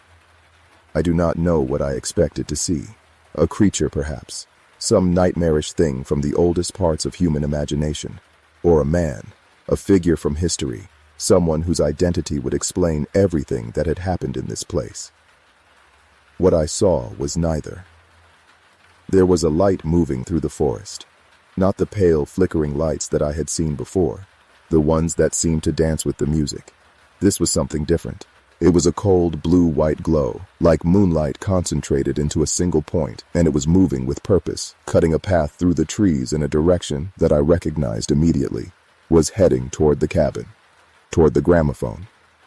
I watched the light until it disappeared into the fog, and then I sat in the darkness for a long time, trying to decide what to do. Every rational part of my mind told me to stay in the tower, to wait until morning, to report what I had seen to the district office, and let someone else deal with whatever was happening out there. But another part of me, a part that I was only beginning to understand, knew that this was the moment I had been waiting for. The answers I had been seeking were out there in the forest, and if I did not go now, I might never get another chance. I grabbed my flashlight, my compass, and the small knife I kept for cutting rope and branches. Then I descended the stairs of the tower and stepped out into the night. The fog was thick, thicker than I had ever seen it. My flashlight barely penetrated more than a few feet, creating a small bubble of light that moved with me as I walked. The forest was utterly silent. No wind, no animals, no insects. Just the sound of my own footsteps and the rapid beating of my heart. I had memorized the route to the cabin during my first visit, and even in the fog, I was able to follow it with reasonable accuracy. The going was slow, much slower than it had been in daylight, and several times I had to stop and consult my compass to make sure I was still on course. But finally, after what felt like hours, but was probably no more than 2, I saw the faint outline of the cabin emerge from the gray. The blue-white light was coming from inside. I approached the door slowly, my flashlight off now, moving by feel and instinct. The door was standing open, just as I had left it all those weeks ago, and the light spilling out created a rectangle of illumination on the forest floor. I pressed my back against the wall and edged toward the opening, straining to hear any sound from within. There was no music, no voices, just that cold, steady glow and a silence that seemed to press against my eardrums like a physical force. I took a deep breath, stepped into the doorway, and looked inside. The cabin was transformed. The gramophone was still there on the table, but it was no longer still. The turntable was spinning, the record rotating beneath a needle that was not touching its surface, moving on its own without any hand to guide it. And standing behind the gramophone, bathed in that unearthly blue-white light, was a figure. It was a man, or something that had once been a man. He was tall and thin, dressed in clothing that might have been fashionable 100 years ago, a long coat and a high collar and boots that came up to his knees. His face was pale, almost translucent, and his eyes were the source of the light, 2 points of cold fire that seemed to look right through me. He spoke, and his voice was like the music, beautiful and terrible and wrong.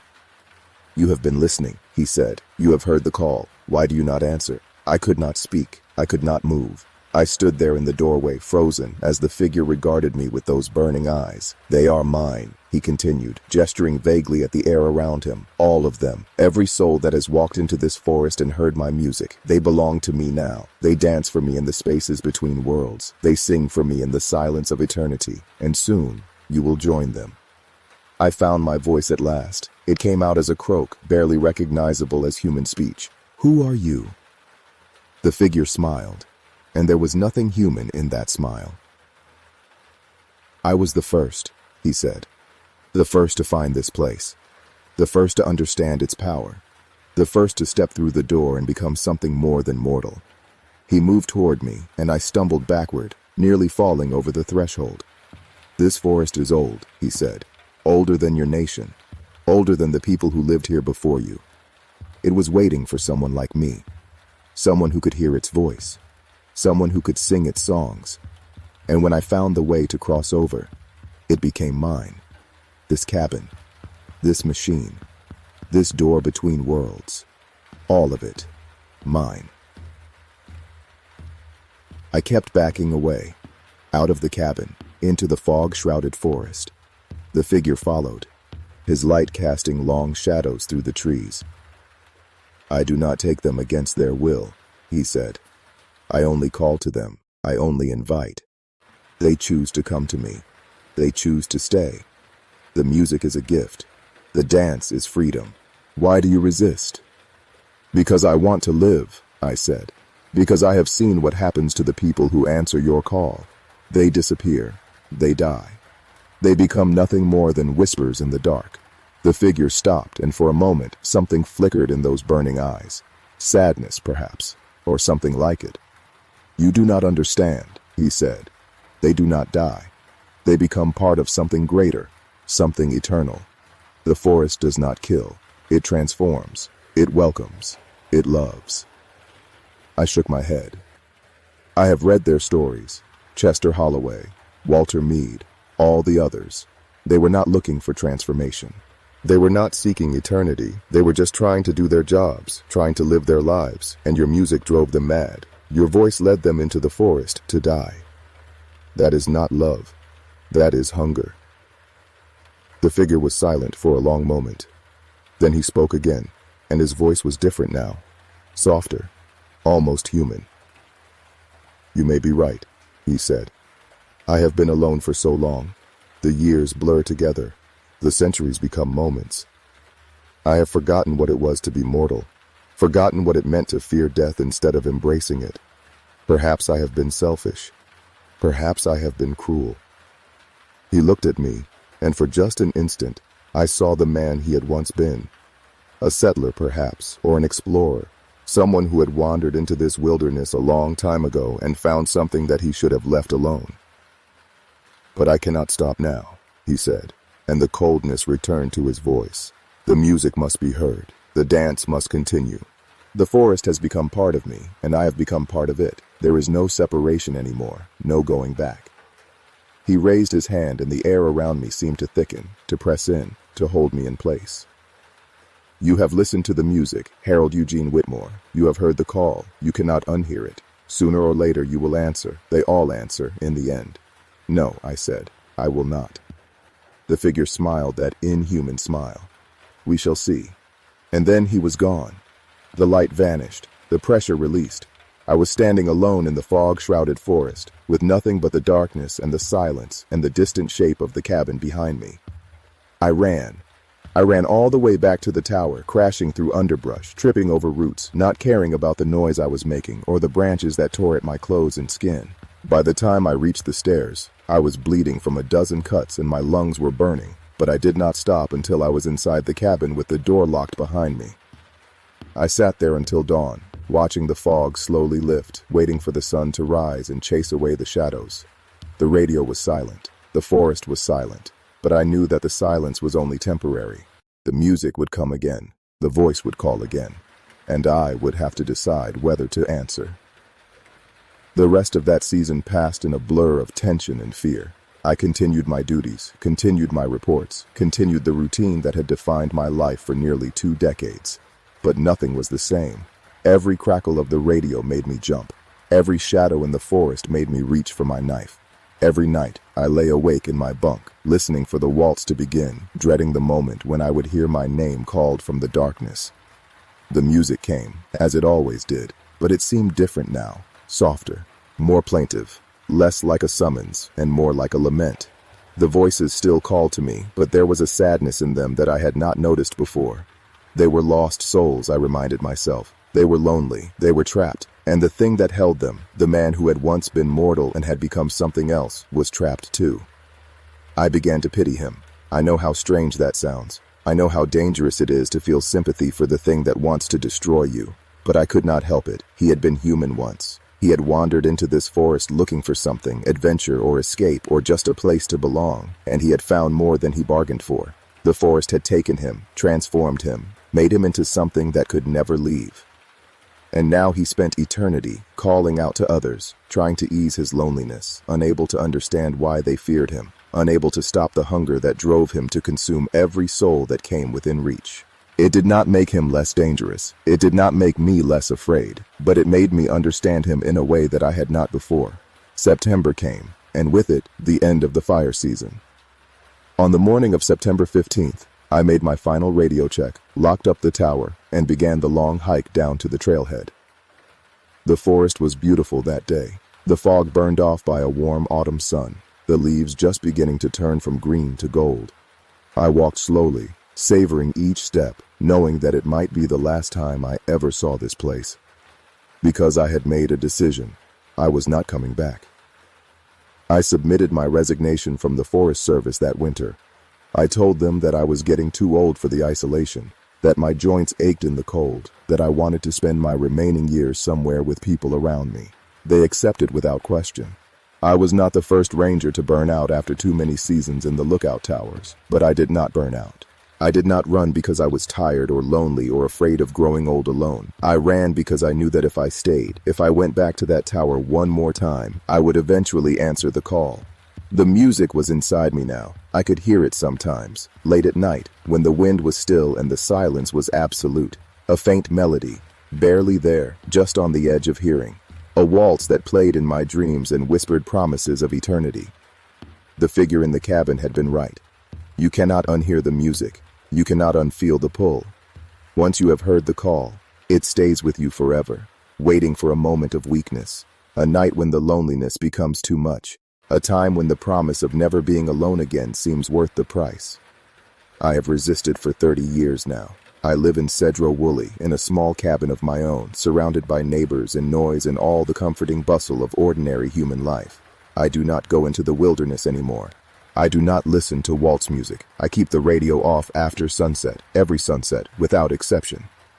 But sometimes, on the foggiest nights, when the clouds come down so thick that I cannot see the streetlights from my window, I still hear it. That scratching melody, those whispering voices. My name called from somewhere far away but coming closer. Harold. Harold. Come to us, Harold. The dance is waiting. The song is playing. The forest is calling. I do not know how much longer I can hold out. I am 83 years old now, and my body is failing me. The doctors say I have maybe a year left, maybe less. Soon, I will have to choose how I want to die. In a hospital bed, surrounded by machines and strangers, or in the forest, dancing to music that no one else can hear, joining the chorus of lost souls that have been calling to me for 3 decades. I have not decided yet. Part of me still wants to resist. Part of me still believes that death should be an ending, not a transformation. But another part of me, a part that grows stronger with each passing day, wonders what it would be like to finally answer the call, to step through the door that Chester Holloway and Walter Mead and all the others stepped through, to become part of the forest, part of the music, part of something that will endure long after the world of men has turned to dust. The music is playing. It is always playing, for those who know how to listen. I think I will wait until the fog comes again, and then, maybe, I will finally dance. This account was found in the cabin of Harold Eugene Whitmore in Cedro Woolley, Washington, following his disappearance on October 3rd of this year. His body has not been recovered. Search parties have reported hearing strange sounds in the mountains, sounds that one ranger described as music, though no source has been identified. The Black Pine Lookout Tower remains in operation. A new ranger will be assigned next spring. If you are reading this, please, do not go there. Do not listen to the music. Do not answer the call. The forest is hungry, and it is patient. It has been waiting for a very long time. It can wait a little longer. The days after I wrote those words in my composition notebook were strange ones. I had intended the account to serve as a warning, a record that might help others understand what was happening in those mountains, even if I was no longer around to explain it myself. But putting the experience into words had an unexpected effect on me. It made everything more real, more immediate, more impossible to ignore. I had been living in a kind of denial for 3 decades, telling myself that the memories were fading, that the music was growing quieter, that I had successfully escaped the pull of the forest. But writing the story down forced me to confront the truth. The music had never stopped. The voices had never gone silent. I had simply learned to push them to the back of my mind, to fill my days with enough noise and activity to drown out the whispers. And now that I had acknowledged them, now that I had given them form and substance on the page, they were louder than ever. I began to hear the waltz even in daylight. It would creep into the quiet moments, the gaps between conversations, the spaces where the ordinary sounds of life did not quite reach. I would be sitting in my chair, reading the newspaper, and suddenly the melody would be there, faint but unmistakable, as if someone were playing a gramophone in the next room. I would go to check, and of course there would be nothing. Just empty rooms and silence and the pounding of my own heart. The dreams came back too. I had not dreamed of the forest in years, had trained myself to think of other things before sleep, to fill my mind with mundane images that left no room for the darkness. But now, every time I closed my eyes, I was back on that mountain, back in that tower, back in that cabin, standing before the gramophone, watching the record spin in the cold blue light. And there was something new in the dreams, something that had not been there before. A door. It was always the same. I would be standing in the cabin, and the music would be playing, and the voices would be calling my name, and then I would notice that the wall behind the gramophone was different. There was a door there now, a simple wooden door that looked as old as the cabin itself. It had no handle, no hinges that I could see, just a smooth surface with a faint light glowing around the edges. In the dreams, I always walked toward the door. I always reached out my hand to touch it. And every time, just before my fingers made contact with the wood, I would wake up with a gasp, my body drenched in sweat, my heart racing, the echo of the music still ringing in my ears. I knew what the door was. I knew where it led. It was the threshold that the figure had spoken of, the boundary between this world and whatever lay beyond, the place where the spirits danced, the realm where time had no meaning and death was just another kind of becoming. The door was open now, and it was waiting for me to step through. I tried to resist. I threw myself into the routines of daily life with a desperation that probably looked like madness to my neighbors. I went to church every Sunday, sat in the back pew, and let the hymns and prayers wash over me like a cleansing tide. I volunteered at the community center, helping with the meals for the elderly, keeping my hands busy and my mind focused on the present moment. I called my sister in Portland every night, talked about nothing important for hours at a time, just to hear another human voice. But none of it was enough. The music was always there, just beneath the surface, waiting for a moment of weakness, and I was growing weaker by the day. My doctor noticed the change during my October checkup. He asked if I was sleeping well, if I was eating properly, if there was anything troubling me. I told him I was fine, just the usual aches and pains of old age. He did not believe me. I could see it in his eyes. But what could I tell him? That I was being haunted by a supernatural entity that had been calling to me for 30 years? That I could hear music coming from the walls of my cabin, music that no one else could hear? That I was afraid to fall asleep because I knew the door would be waiting for me? He would have had me committed, and maybe that would have been for the best.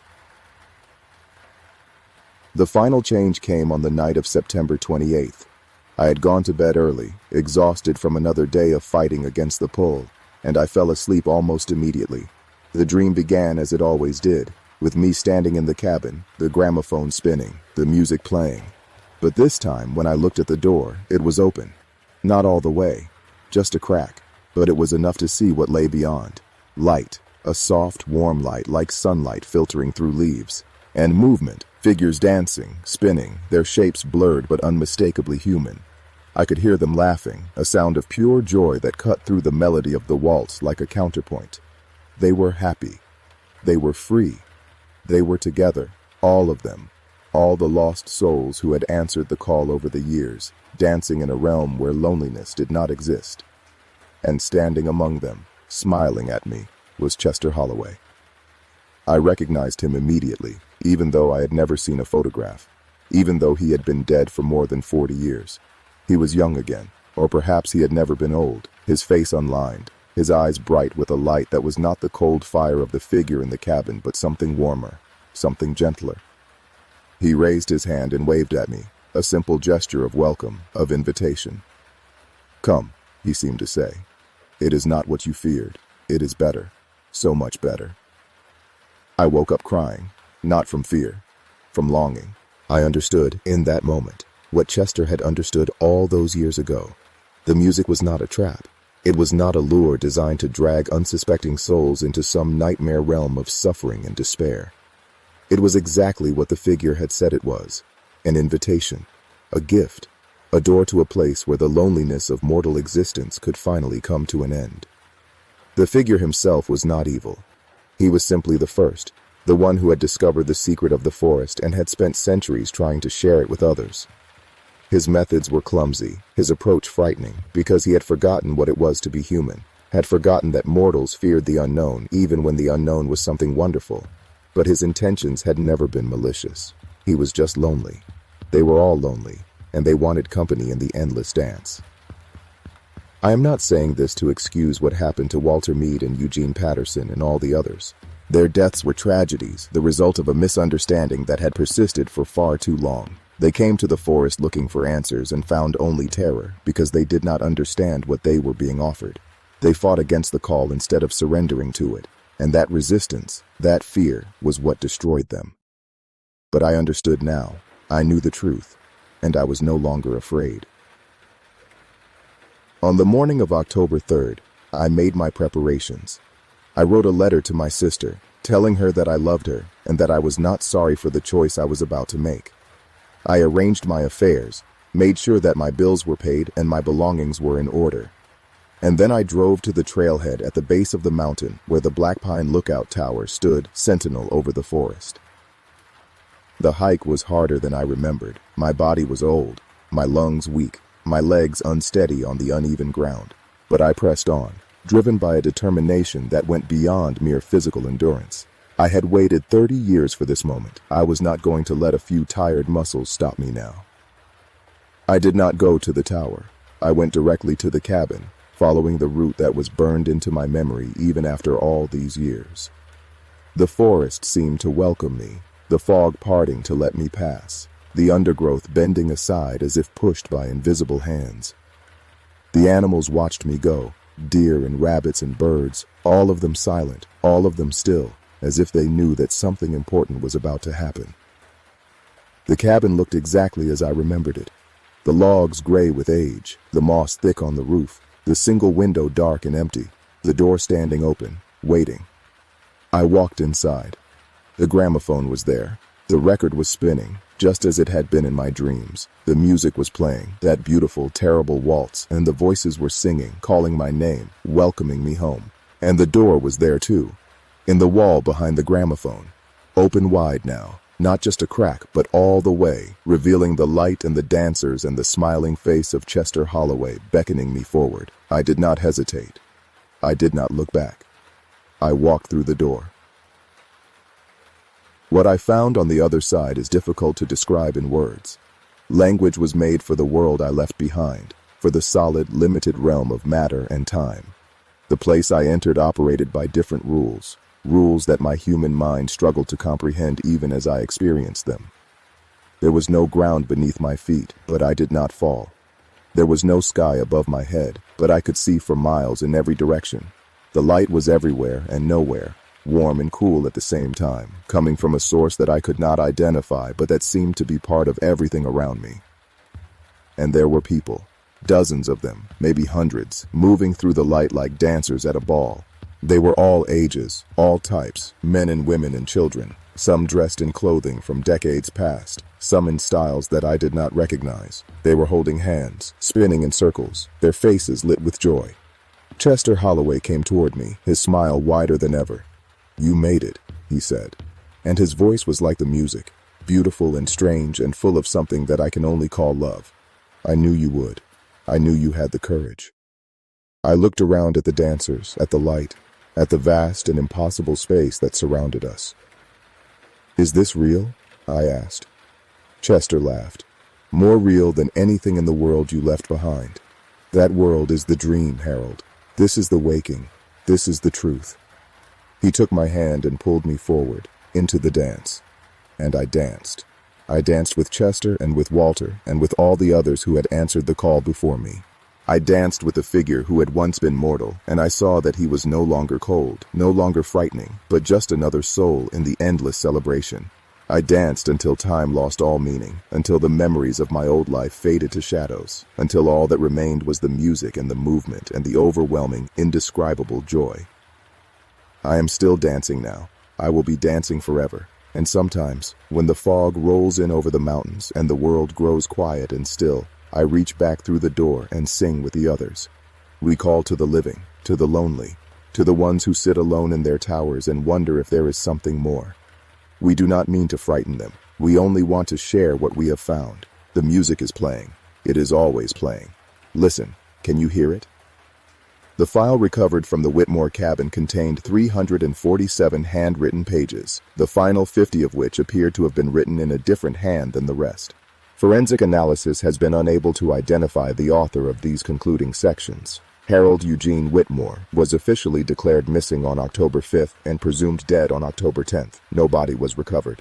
Search and rescue teams combed the wilderness for 3 weeks, focusing on the area around the Black Pine Lookout Tower, but found no trace of Whitmore or any evidence of where he might have gone. The cabin described in the narrative has not been located. Multiple expeditions have searched the coordinates indicated in Whitmore's notes, but the terrain is dense and heavily forested, and visibility is often reduced to near zero by fog. Some members of the search teams reported hearing unusual sounds during their searches, sounds that one ranger described as music, though no source was ever identified. The gramophone has not been found. In the spring of the following year, a new ranger was assigned to the Black Pine Lookout Tower. Her name was Eleanor Frances Mitchell, and she was 27 years old. She had worked for the Forest Service for 3 years and had requested a posting in the North Cascades specifically because of her love for the wilderness and her desire for solitude. Eleanor lasted 6 weeks in the tower before she began filing reports about unusual radio activity. The reports described a strange musical tone that came through the emergency channel at irregular intervals, usually between 2 and 4 in the morning. Eleanor wrote that the tone sounded like an old recording, scratchy and distorted, but that there was something beautiful about it, something that made her want to listen even when she knew she should turn the radio off. The district office sent a technician to examine the radio equipment. He found nothing wrong with it. The equipment was functioning exactly as it should. Eleanor's final report was filed on July 14th. In it, she wrote that she had been hearing voices in the music, voices that called her name, voices that promised her something wonderful if she would just come and find them. She disappeared on July 15th. Her body has never been found. The Black Pine Lookout Tower was officially decommissioned the following year. The Forest Service cited budget constraints and changing fire detection methods, but there were rumors among the rangers that the real reason was something else, something that no one wanted to talk about. The tower still stands today, abandoned and slowly decaying, its windows broken, its catwalk rusting. Hikers sometimes make the trek up to see it, attracted by the spectacular views and the sense of history. Most of them report nothing unusual, but every so often, a hiker will come back down from the mountain with a strange look in their eyes. They will talk about hearing something up there, a faint sound carried on the wind, something that sounded almost like music. They will say that they felt drawn to stay, to climb up into the tower and sit in the darkness and just listen. When asked why they did not stay, they usually cannot explain. They just say that something told them to leave, something deep inside them that recognized the danger even when their conscious minds could not. Something that remembered an old story, half heard and half forgotten, about a fire lookout ranger who disappeared in the mountains and the music that came through his radio late at night. The music is still playing, up there in the mountains, deep in the forest, beyond the door that leads to somewhere else. And if you ever find yourself alone on a foggy night, standing at the edge of the wilderness, and you hear a faint melody drifting through the trees. A slow waltz that sounds like it is being played on a gramophone from another era. Please, I am begging you, do not listen. Do not follow. Do not answer the call. Because once you hear the music, really hear it, there is no going back. It will stay with you forever. It will whisper to you in the quiet moments. It will call your name in the darkness. And one day, when you are tired and lonely and ready for something more, you will find yourself walking into the forest, following a path that you do not remember choosing, heading toward a cabin that does not appear on any map. The door will be open. The gramophone will be spinning. The dancers will be waiting, and you will take their hands and join them, and you will dance forever. This is the end of the account of Harold Eugene Whitmore. This is the beginning of the silence. Listen, the music is playing. Can you hear it? The investigation into the disappearances at the Black Pine Lookout Tower was officially closed in the autumn of 1996, nearly 2 years after Harold Whitmore vanished into the wilderness. The file was classified as unsolved, the conclusion stating that Whitmore and the subsequent disappearance of Eleanor Mitchell were likely the result of misadventure in hazardous terrain. The mountains of the North Cascades had claimed lives before. They would claim lives again. There was nothing supernatural about it. But the file remained incomplete. Questions lingered. Shadows gathered at the edges of the official narrative like storm clouds on a distant horizon. I know this because I have read the file. I have seen the reports, the photographs, the carefully redacted sections where someone decided that certain information was best kept hidden. I have held the composition notebook that was found in Harold Whitmore's cabin. I have run my fingers over the pages where his handwriting gradually deteriorated from the careful script of a trained observer to something wild and desperate and barely legible. I have traced the final words he wrote before the account was continued by that other unknown hand. I know all of this because I am the ranger who found his cabin. I am the one who opened the notebook and began to read. And I am the one who cannot stop thinking about what I discovered inside. My name is Margaret Ellen Crawford. I am 41 years old.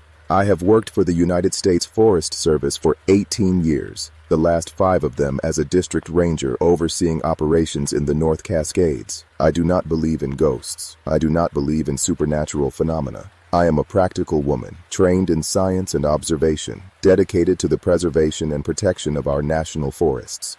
But I have heard the music. It happened 3 months ago, during a routine inspection of the decommissioned fire lookout towers in my district. The Black Pine Tower was on my list, one of 7 structures I was scheduled to evaluate for potential restoration or demolition. It was supposed to be a simple visit. Take some photographs, assess the structural integrity, write a report, move on. The hike up to the tower took most of the day. The trail had become overgrown in the years since the tower was abandoned, choked with salal and devil's club that tore at my clothing and skin. By the time I reached the ridge, I was exhausted and irritable and ready to make my assessment as quickly as possible so I could begin the long trek back before nightfall. The tower was in worse condition than I had expected. The windows were mostly broken. The door hung crooked on its hinges. The catwalk was rusted through in several places, obviously unsafe for walking. It was clear that the structure was beyond repair and would need to be demolished before it became a hazard to hikers who might be tempted to explore it. I took my photographs. I made my notes. I was about to begin my descent when something caught my eye. There was a glint of metal on the floor inside the tower, visible through the broken windows. It looked like it might be an old piece of equipment, something left behind when the tower was decommissioned. I told myself that I should leave it alone, that there was nothing inside that tower worth risking my safety for. But curiosity got the better of me, as it so often does. The door opened with a screech of protesting hinges. The interior was dark, lit only by the gray light filtering through the broken windows. I swept my flashlight across the room and saw the standard furnishings of an abandoned lookout, a rusted bed frame, a collapsed desk, an Osborne firefinder that had been stripped of its more valuable components. And on the floor, half hidden beneath debris, a radio. It was an old model, the kind that had been used by Forest Service lookouts in the 1970s and 1980s. It was corroded and damaged, obviously non-functional, but something about it made me pick it up, made me wipe away the dirt and examine it more closely. There was a label on the back, hand-lettered in faded ink. Property of H.E. Whitmore. I stood there in the darkness of that ruined tower, holding the radio that had belonged to a man who had disappeared 30 years ago, and I felt a chill run down my spine that had nothing to do with the temperature. I took the radio with me when I left. I do not know why. It was old and broken and had no practical value. But something told me that it was important. Something told me that I needed to understand. That night, back in my cabin at the district headquarters, I did not sleep. I sat at my desk with the radio in front of me, turning it over in my hands, trying to figure out why it felt so significant. And somewhere around 3 in the morning, when the silence had grown so deep that it seemed to press against my eardrums, I heard something. Music, faint but unmistakable, coming from somewhere that I could not identify. It was a waltz. I searched my cabin from top to bottom, looking for the source. I checked my phone, my computer, the old clock radio on my nightstand. Nothing was playing, nothing was on. But the music continued, rising and falling in patterns that seemed to follow rules I did not understand. And then I heard the voices. They were whispering, just as Harold Whitmore had described. Whispering names. And among those names, I heard my own. Margaret. Margaret. Come to us, Margaret. I did not answer.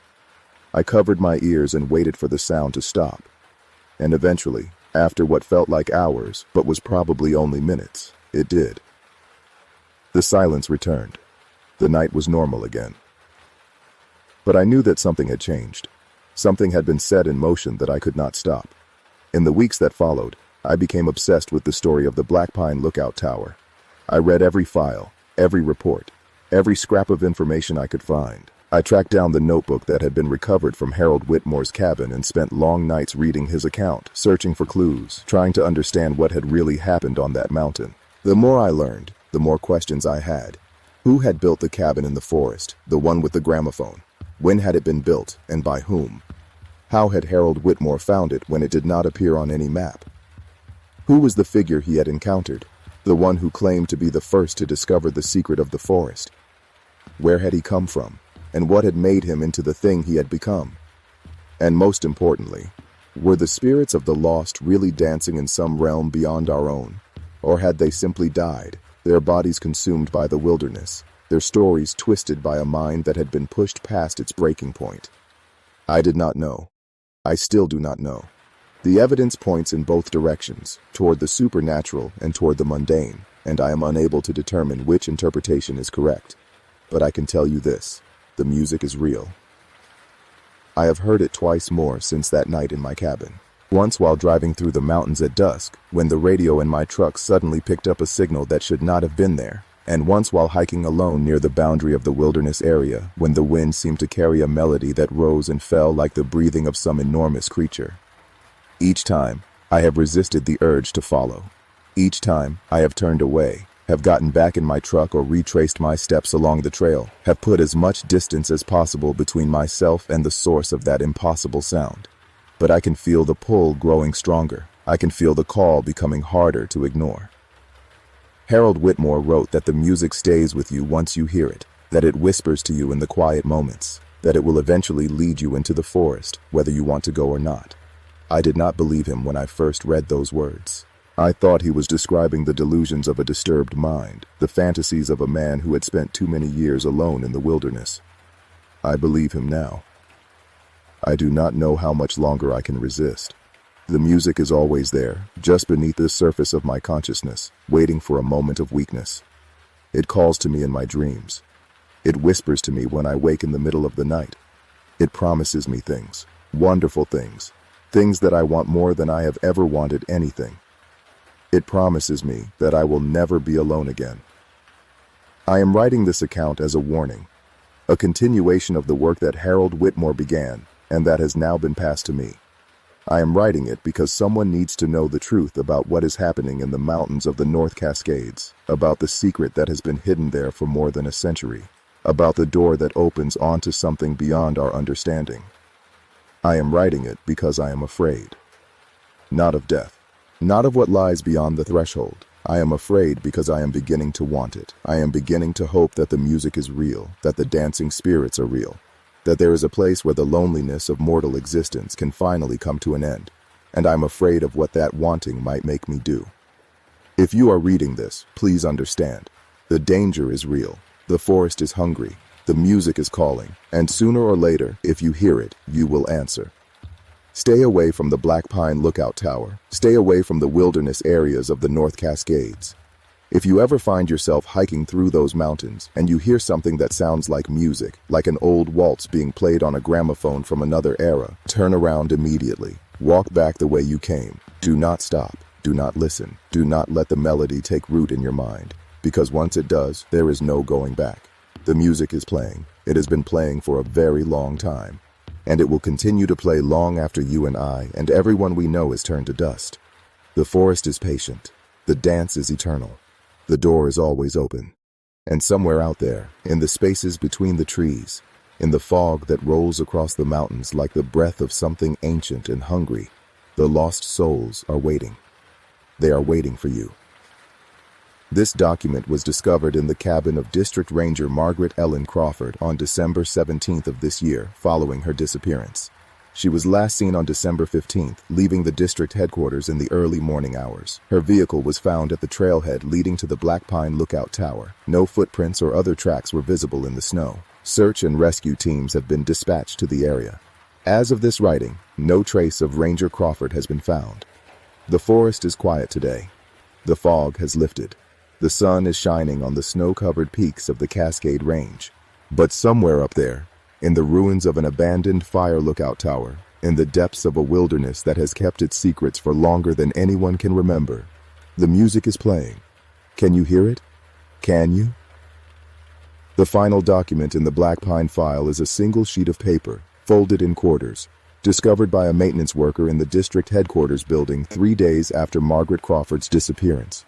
It was found wedged between the desk and the wall in her office, as if it had fallen there by accident. The handwriting does not match Crawford's. It reads, "We have her now. She is dancing with us. She is happy. The door is still open. More will come. They always come. The music is patient. The forest is forever. Do not look for her. Do not look for any of us. We are beyond finding now. We are beyond everything, but we are not gone. We are here. We are always here. Listen. You can hear us if you try. Listen to the wind. Listen to the silence. Listen to the space between heartbeats. We are there. We are waiting. We are calling your name. Can you hear it? Can you hear it? Can you hear it? The investigation remains open. The music remains unexplained. And somewhere in the mountains of Washington State, in a forest that has never been fully mapped, in a cabin that appears on no chart, an old gramophone is spinning. The waltz plays on. The dance continues. And the lost souls wait, patient as the trees themselves, for the next lonely wanderer to hear the call and answer. This concludes the known record of the Black Pine Lookout Tower incidents. Whether it concludes the story itself is a question that no one has yet been able to answer. Listen. The music is playing. Can you hear it? I filed hundreds of incident reports in this park, but this one never made it into the system. Some things don't disappear here. They're removed, and I was ordered to stop asking why. My name is Thomas Reed, and I have been a park ranger in Tongass National Forest for 14 years. 17 million acres of temperate rainforest stretching across southeast Alaska, the largest national forest in the United States. I have walked trails that no tourist will ever see, ventured into valleys where the trees grow so thick the sun never reaches the ground, and spent weeks alone in wilderness so remote that rescue would take days to arrive. I thought I understood these woods. I thought I had earned their respect through years of service and sacrifice. I was wrong.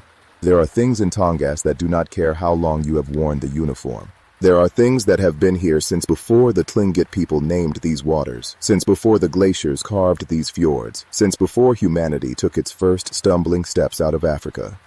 And in December of last year, I met one of them. The call came through on a Thursday evening, just as the winter darkness was settling over the ranger station like a burial shroud. December in southeast Alaska means roughly 6 hours of gray twilight that passes for daylight, bookended by endless night. The temperature had dropped to 15 below zero, and a storm system was moving in from the Gulf of Alaska, promising another foot of snow on top of the 3 feet already blanketing the forest. It was the kind of night when sensible people stayed indoors, when even the wildlife sought shelter, when the forest itself seemed to hold its breath against the killing cold. The report was simple enough. A hiking party of 4 had failed to check in at their scheduled waypoint near Mendenhall Glacier. They were 3 days overdue. Given the weather conditions, the decision was made to send a search team at first light. I was assigned to lead the effort, paired with Aaron Mitchell, a ranger 10 years my junior who had transferred to Tongass from the lower 48 2 years prior. Aaron was competent, physically fit, and eager to prove himself. He reminded me of myself at that age, before the forest had taught me humility through a series of increasingly harsh lessons. We set out at dawn, which in December meant around 9 in the morning. The sky was the color of wet concrete, heavy with clouds that promised the forecasted storm. Our breath crystallized in the air, forming ice crystals that sparkled briefly before falling to the snow. The silence was absolute. No birds called, no wind stirred the branches. Just the crunch of our snowshoes and the rhythmic hiss of our breathing, sounds that seemed almost sacrilegious in that profound stillness. The missing hikers had been following a backcountry route that wound through some of the most isolated terrain in the park. Old-growth forest gave way to glacial valleys, then climbed into alpine zones where nothing grew but lichen and the hardiest of mosses. It was beautiful country, in the way that things which can kill you are often beautiful. The mountains did not care if you lived or died. The cold would take you without malice, simply because that is what cold does. I had seen it happen before, experienced hikers who made one wrong decision and paid for it with everything they had. We found the first sign around noon. A backpack, half buried in snow, its contents scattered across a small clearing. Aaron spotted it first, calling out and pointing with his ski pole. We approached carefully, alert for any sign of the hikers or any indication of what had happened. The pack had been torn open, not unzipped but ripped apart, the fabric shredded as if by enormous claws. The contents were strewn in a rough circle around it. Clothing, food packets, a first aid kit, everything a hiker would carry, abandoned in the snow. I knelt beside the pack, examining the damage. The tears in the fabric were deep and irregular, not the clean cuts that a knife would make. Whatever had done this had used raw strength, tearing through the reinforced nylon like it was tissue paper. I looked at Aaron and saw my own concern reflected in his face. There were tracks around the clearing, but they made no sense. Some appeared human, boot prints similar to what the missing hikers would have made. But overlapping them were other prints, larger, elongated, with what looked like claw marks at the end of each toe. They were too big to be bear, too narrow to be moose. And they were fresh, not more than a day old based on the snow accumulation. We followed the tracks deeper into the forest, moving slowly, our rifles now unslung and held ready. The trees here were ancient Sitka spruce, their trunks wider than cars, their branches draped with pale green lichen that hung like the beards of old men. The canopy blocked what little light the overcast sky provided, plunging us into a perpetual twilight that made distance deceptive, and shadows seemed to move at the edge of vision. Around 2 in the afternoon, we found the campsite, or what remained of it. 2 tents had been erected in a small clearing, positioned correctly to take advantage of the natural windbreak provided by a rock outcropping. Standard setup, the kind any experienced hiker would use, but the tents had been destroyed, not collapsed by snow or blown down by wind. Destroyed. The fabric hung in ribbons from the bent and twisted poles. The contents had been dragged out and scattered, sleeping bags torn apart, their insulation strewn across the snow like bizarre confetti. And there was blood. A great deal of blood. It had soaked into the snow around the larger tent, creating a frozen red stain that spread outward in a rough circle. More blood spattered the trees nearby, arterial spray that had frozen in mid-flight, forming grotesque icicles that hung from the lower branches. The smell hit me despite the cold, that copper tang that any ranger learns to recognize, the scent of violent death. Aaron made a sound, something between a gasp and a retch. I put my hand on his shoulder, steadying him, though I was not sure my own legs were entirely trustworthy at that moment. In 14 years, I had seen death in many forms.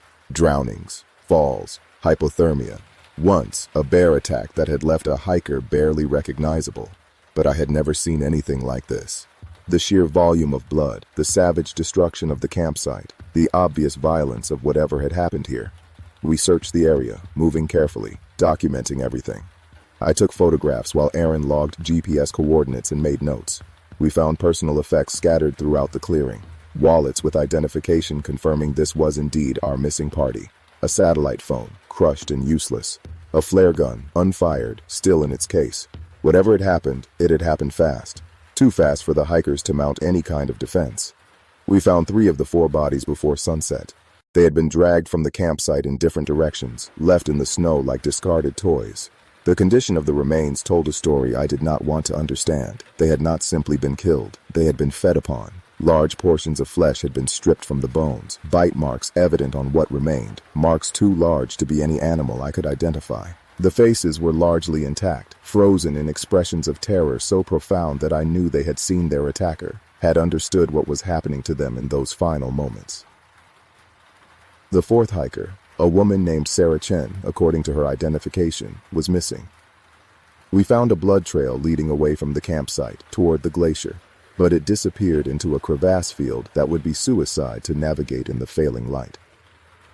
I made the decision to mark our position, document what we had found, and return with a larger team and proper equipment. Aaron was silent as we made camp that night, setting up our tent a full mile from the massacre site. He went through the motions mechanically, his face pale, his hands trembling despite the insulated gloves. I did not try to engage him in conversation. Some things cannot be processed through words. They have to settle into the mind slowly, like sediment in disturbed water, until you can look at them without the world tilting. I took first watch, sitting outside the tent with my rifle across my lap, watching the darkness between the trees. The storm had held off, leaving the sky clear enough for stars to appear, cold points of light impossibly distant. The aurora borealis rippled across the northern horizon, green and purple curtains of light that would have been beautiful under other circumstances. Now they just illuminated the forest in shifting, uncertain ways, making every shadow seem to move, making every tree trunk look like a figure standing just at the edge of perception. Around midnight, I heard it for the first time. It started as a sound at the very edge of hearing, so faint I thought I might be imagining it. A cry, somewhere between a scream and a howl, rising from the direction of the glacier. It was not a wolf. I knew wolf howls. This was different, higher pitched, with a quality that resonated in my chest cavity, that seemed to vibrate through my bones. It held for several seconds, impossibly long for any animal I knew, before fading into silence. Then it came again, closer. I was on my feet without deciding to stand, my rifle raised, my flashlight beam cutting through the darkness. The trees stood silent and still. Nothing moved, but I could feel something out there, a presence that pressed against my awareness like a physical weight. The temperature seemed to drop even further, the cold becoming sharp and immediate in a way it had not been before. The cry came a 3rd time, and now I could hear something else beneath it. Words, or something like words. A voice speaking in a language I did not recognize. Syllables that rose and fell in patterns that almost made sense, that my brain kept trying to parse into meaning without success. I woke Aaron. He emerged from the tent bleary-eyed, confused, but snapped to alertness when he heard the sound. We stood back to back, our flashlights creating a small circle of light in the vast darkness of the forest, our breath forming clouds that dissipated into the frigid air. The voice stopped. The silence that followed was somehow worse than the sound had been. I could feel whatever was out there, circling us just beyond the reach of our lights. I caught glimpses of movement between the trees, a shape that was too tall, too thin, moving with a strange gliding motion that made my mind rebel. And then I saw the eyes. They appeared in the darkness, reflecting our flashlight beams with a pale, cold luminescence. They were positioned too far apart, set in what must have been an impossibly wide face, and they were high, at least 8 feet off the ground. They watched us with an intelligence that froze my blood, not an animal, something else. Something that had been human once, perhaps, or that remembered what being human had meant. I raised my rifle, sighting on those eyes, my finger on the trigger.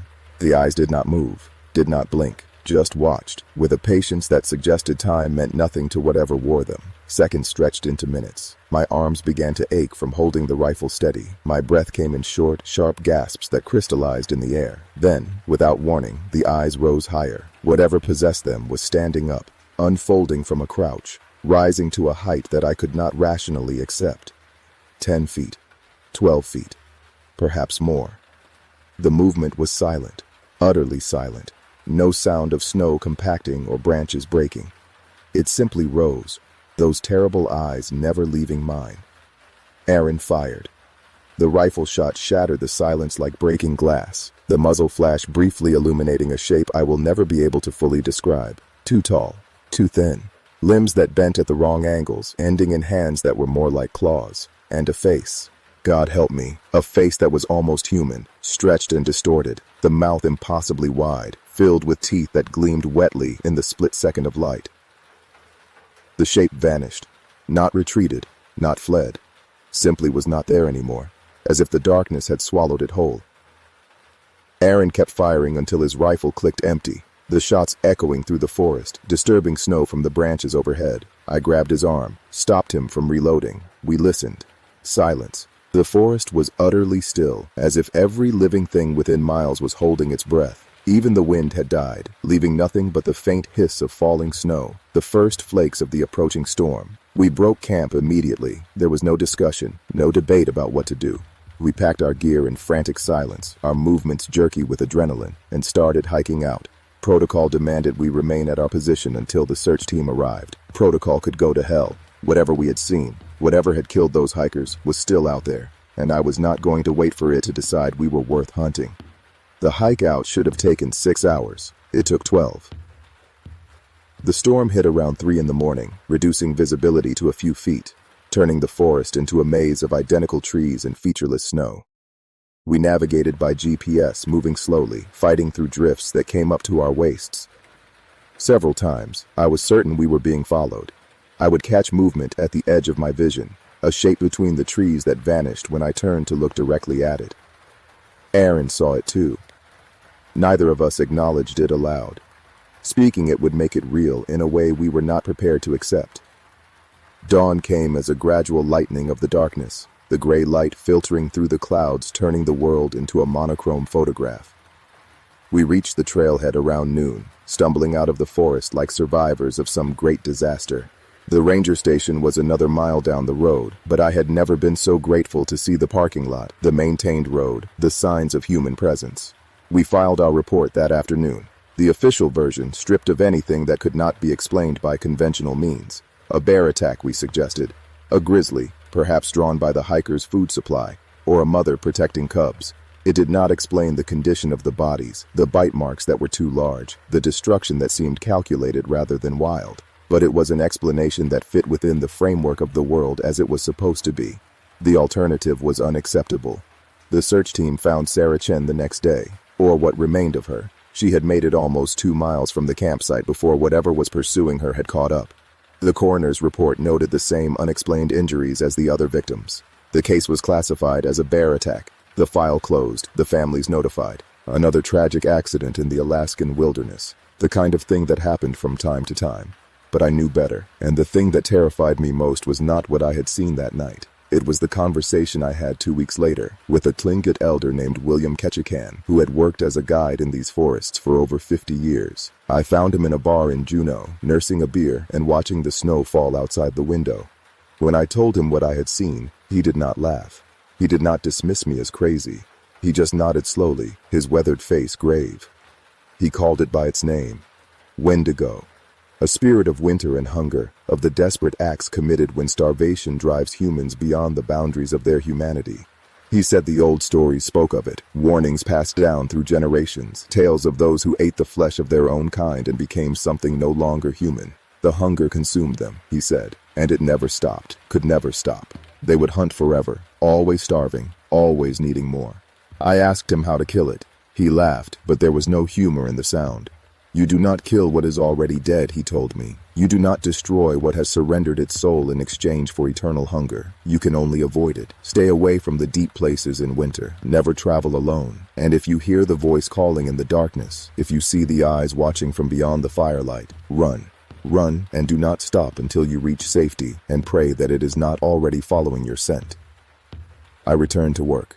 What else could I do? The forest was still there, still vast and wild and indifferent to human concerns. Hikers still came. Tourists still marveled at the glaciers and the wildlife, and I still put on my uniform and did my job. But I was different now. I understood something I had not understood before. We are guests in these woods, tolerated perhaps, ignored most of the time. But there are things here, older than human memory. things that the rational world refuses to acknowledge, and they do not share our assumptions about the order of things. Aaron Mitchell transferred out 3 months after the incident. He never spoke to me about what happened, never acknowledged what we had both seen. The last I heard, he was working at a ranger station in Arizona, as far from cold and snow and ancient forests as he could get. I do not blame him. Some people cannot live with the knowledge of what exists in the dark spaces of the world.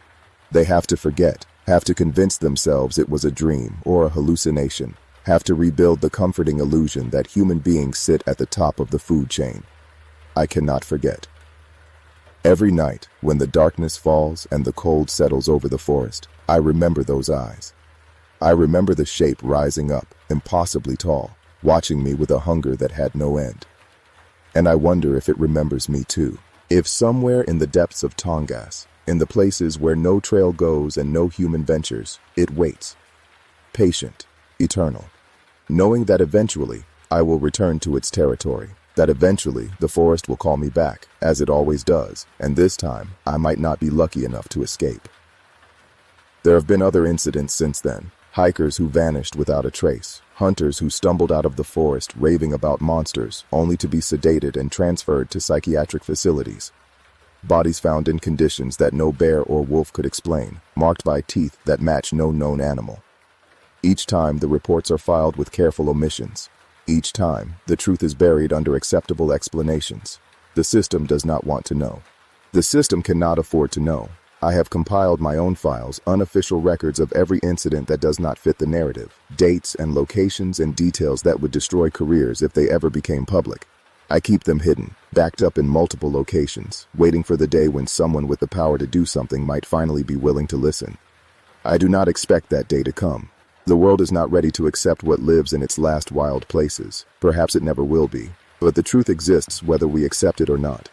In the frozen forests of southeast Alaska, in the shadow of glaciers that were ancient when humanity was young, something hunts.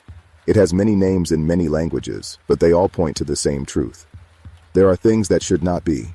Things that were human once, or that wear human faces as masks for something far older. They have been here since before recorded history, and they will be here long after our civilization crumbles to dust.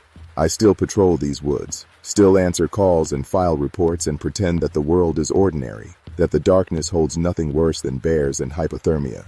But when the winter wind howls through the branches, when the aurora ripples across the sky, and the temperature drops to levels that can kill in minutes, I listen, I watch, and I remember what William Ketchikan told me, words that echo through my mind every time I venture into the deep forest.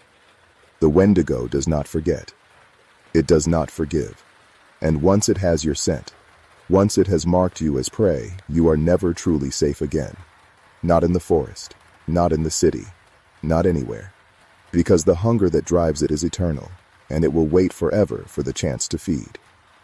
I have filed hundreds of incident reports in this park, but this one never made it into the system. Some things do not disappear here, they are removed, and I was ordered to stop asking why. I stopped asking, but I never stopped remembering.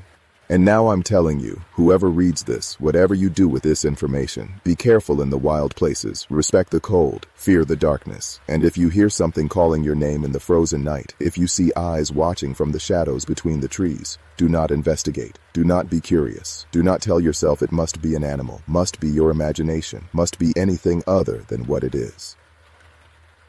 Run, run, and do not stop, because some truths are worse than death, and some hungers can never be satisfied.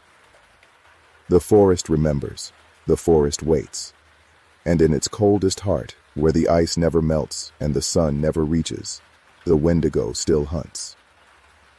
I pray you never meet it.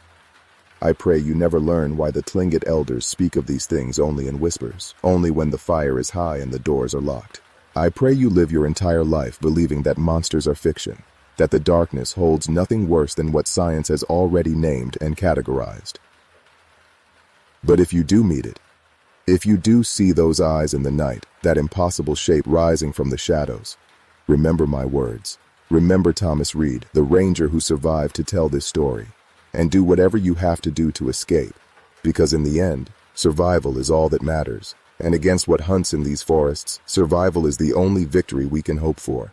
The Tongass keeps its secrets, but not this one, not anymore.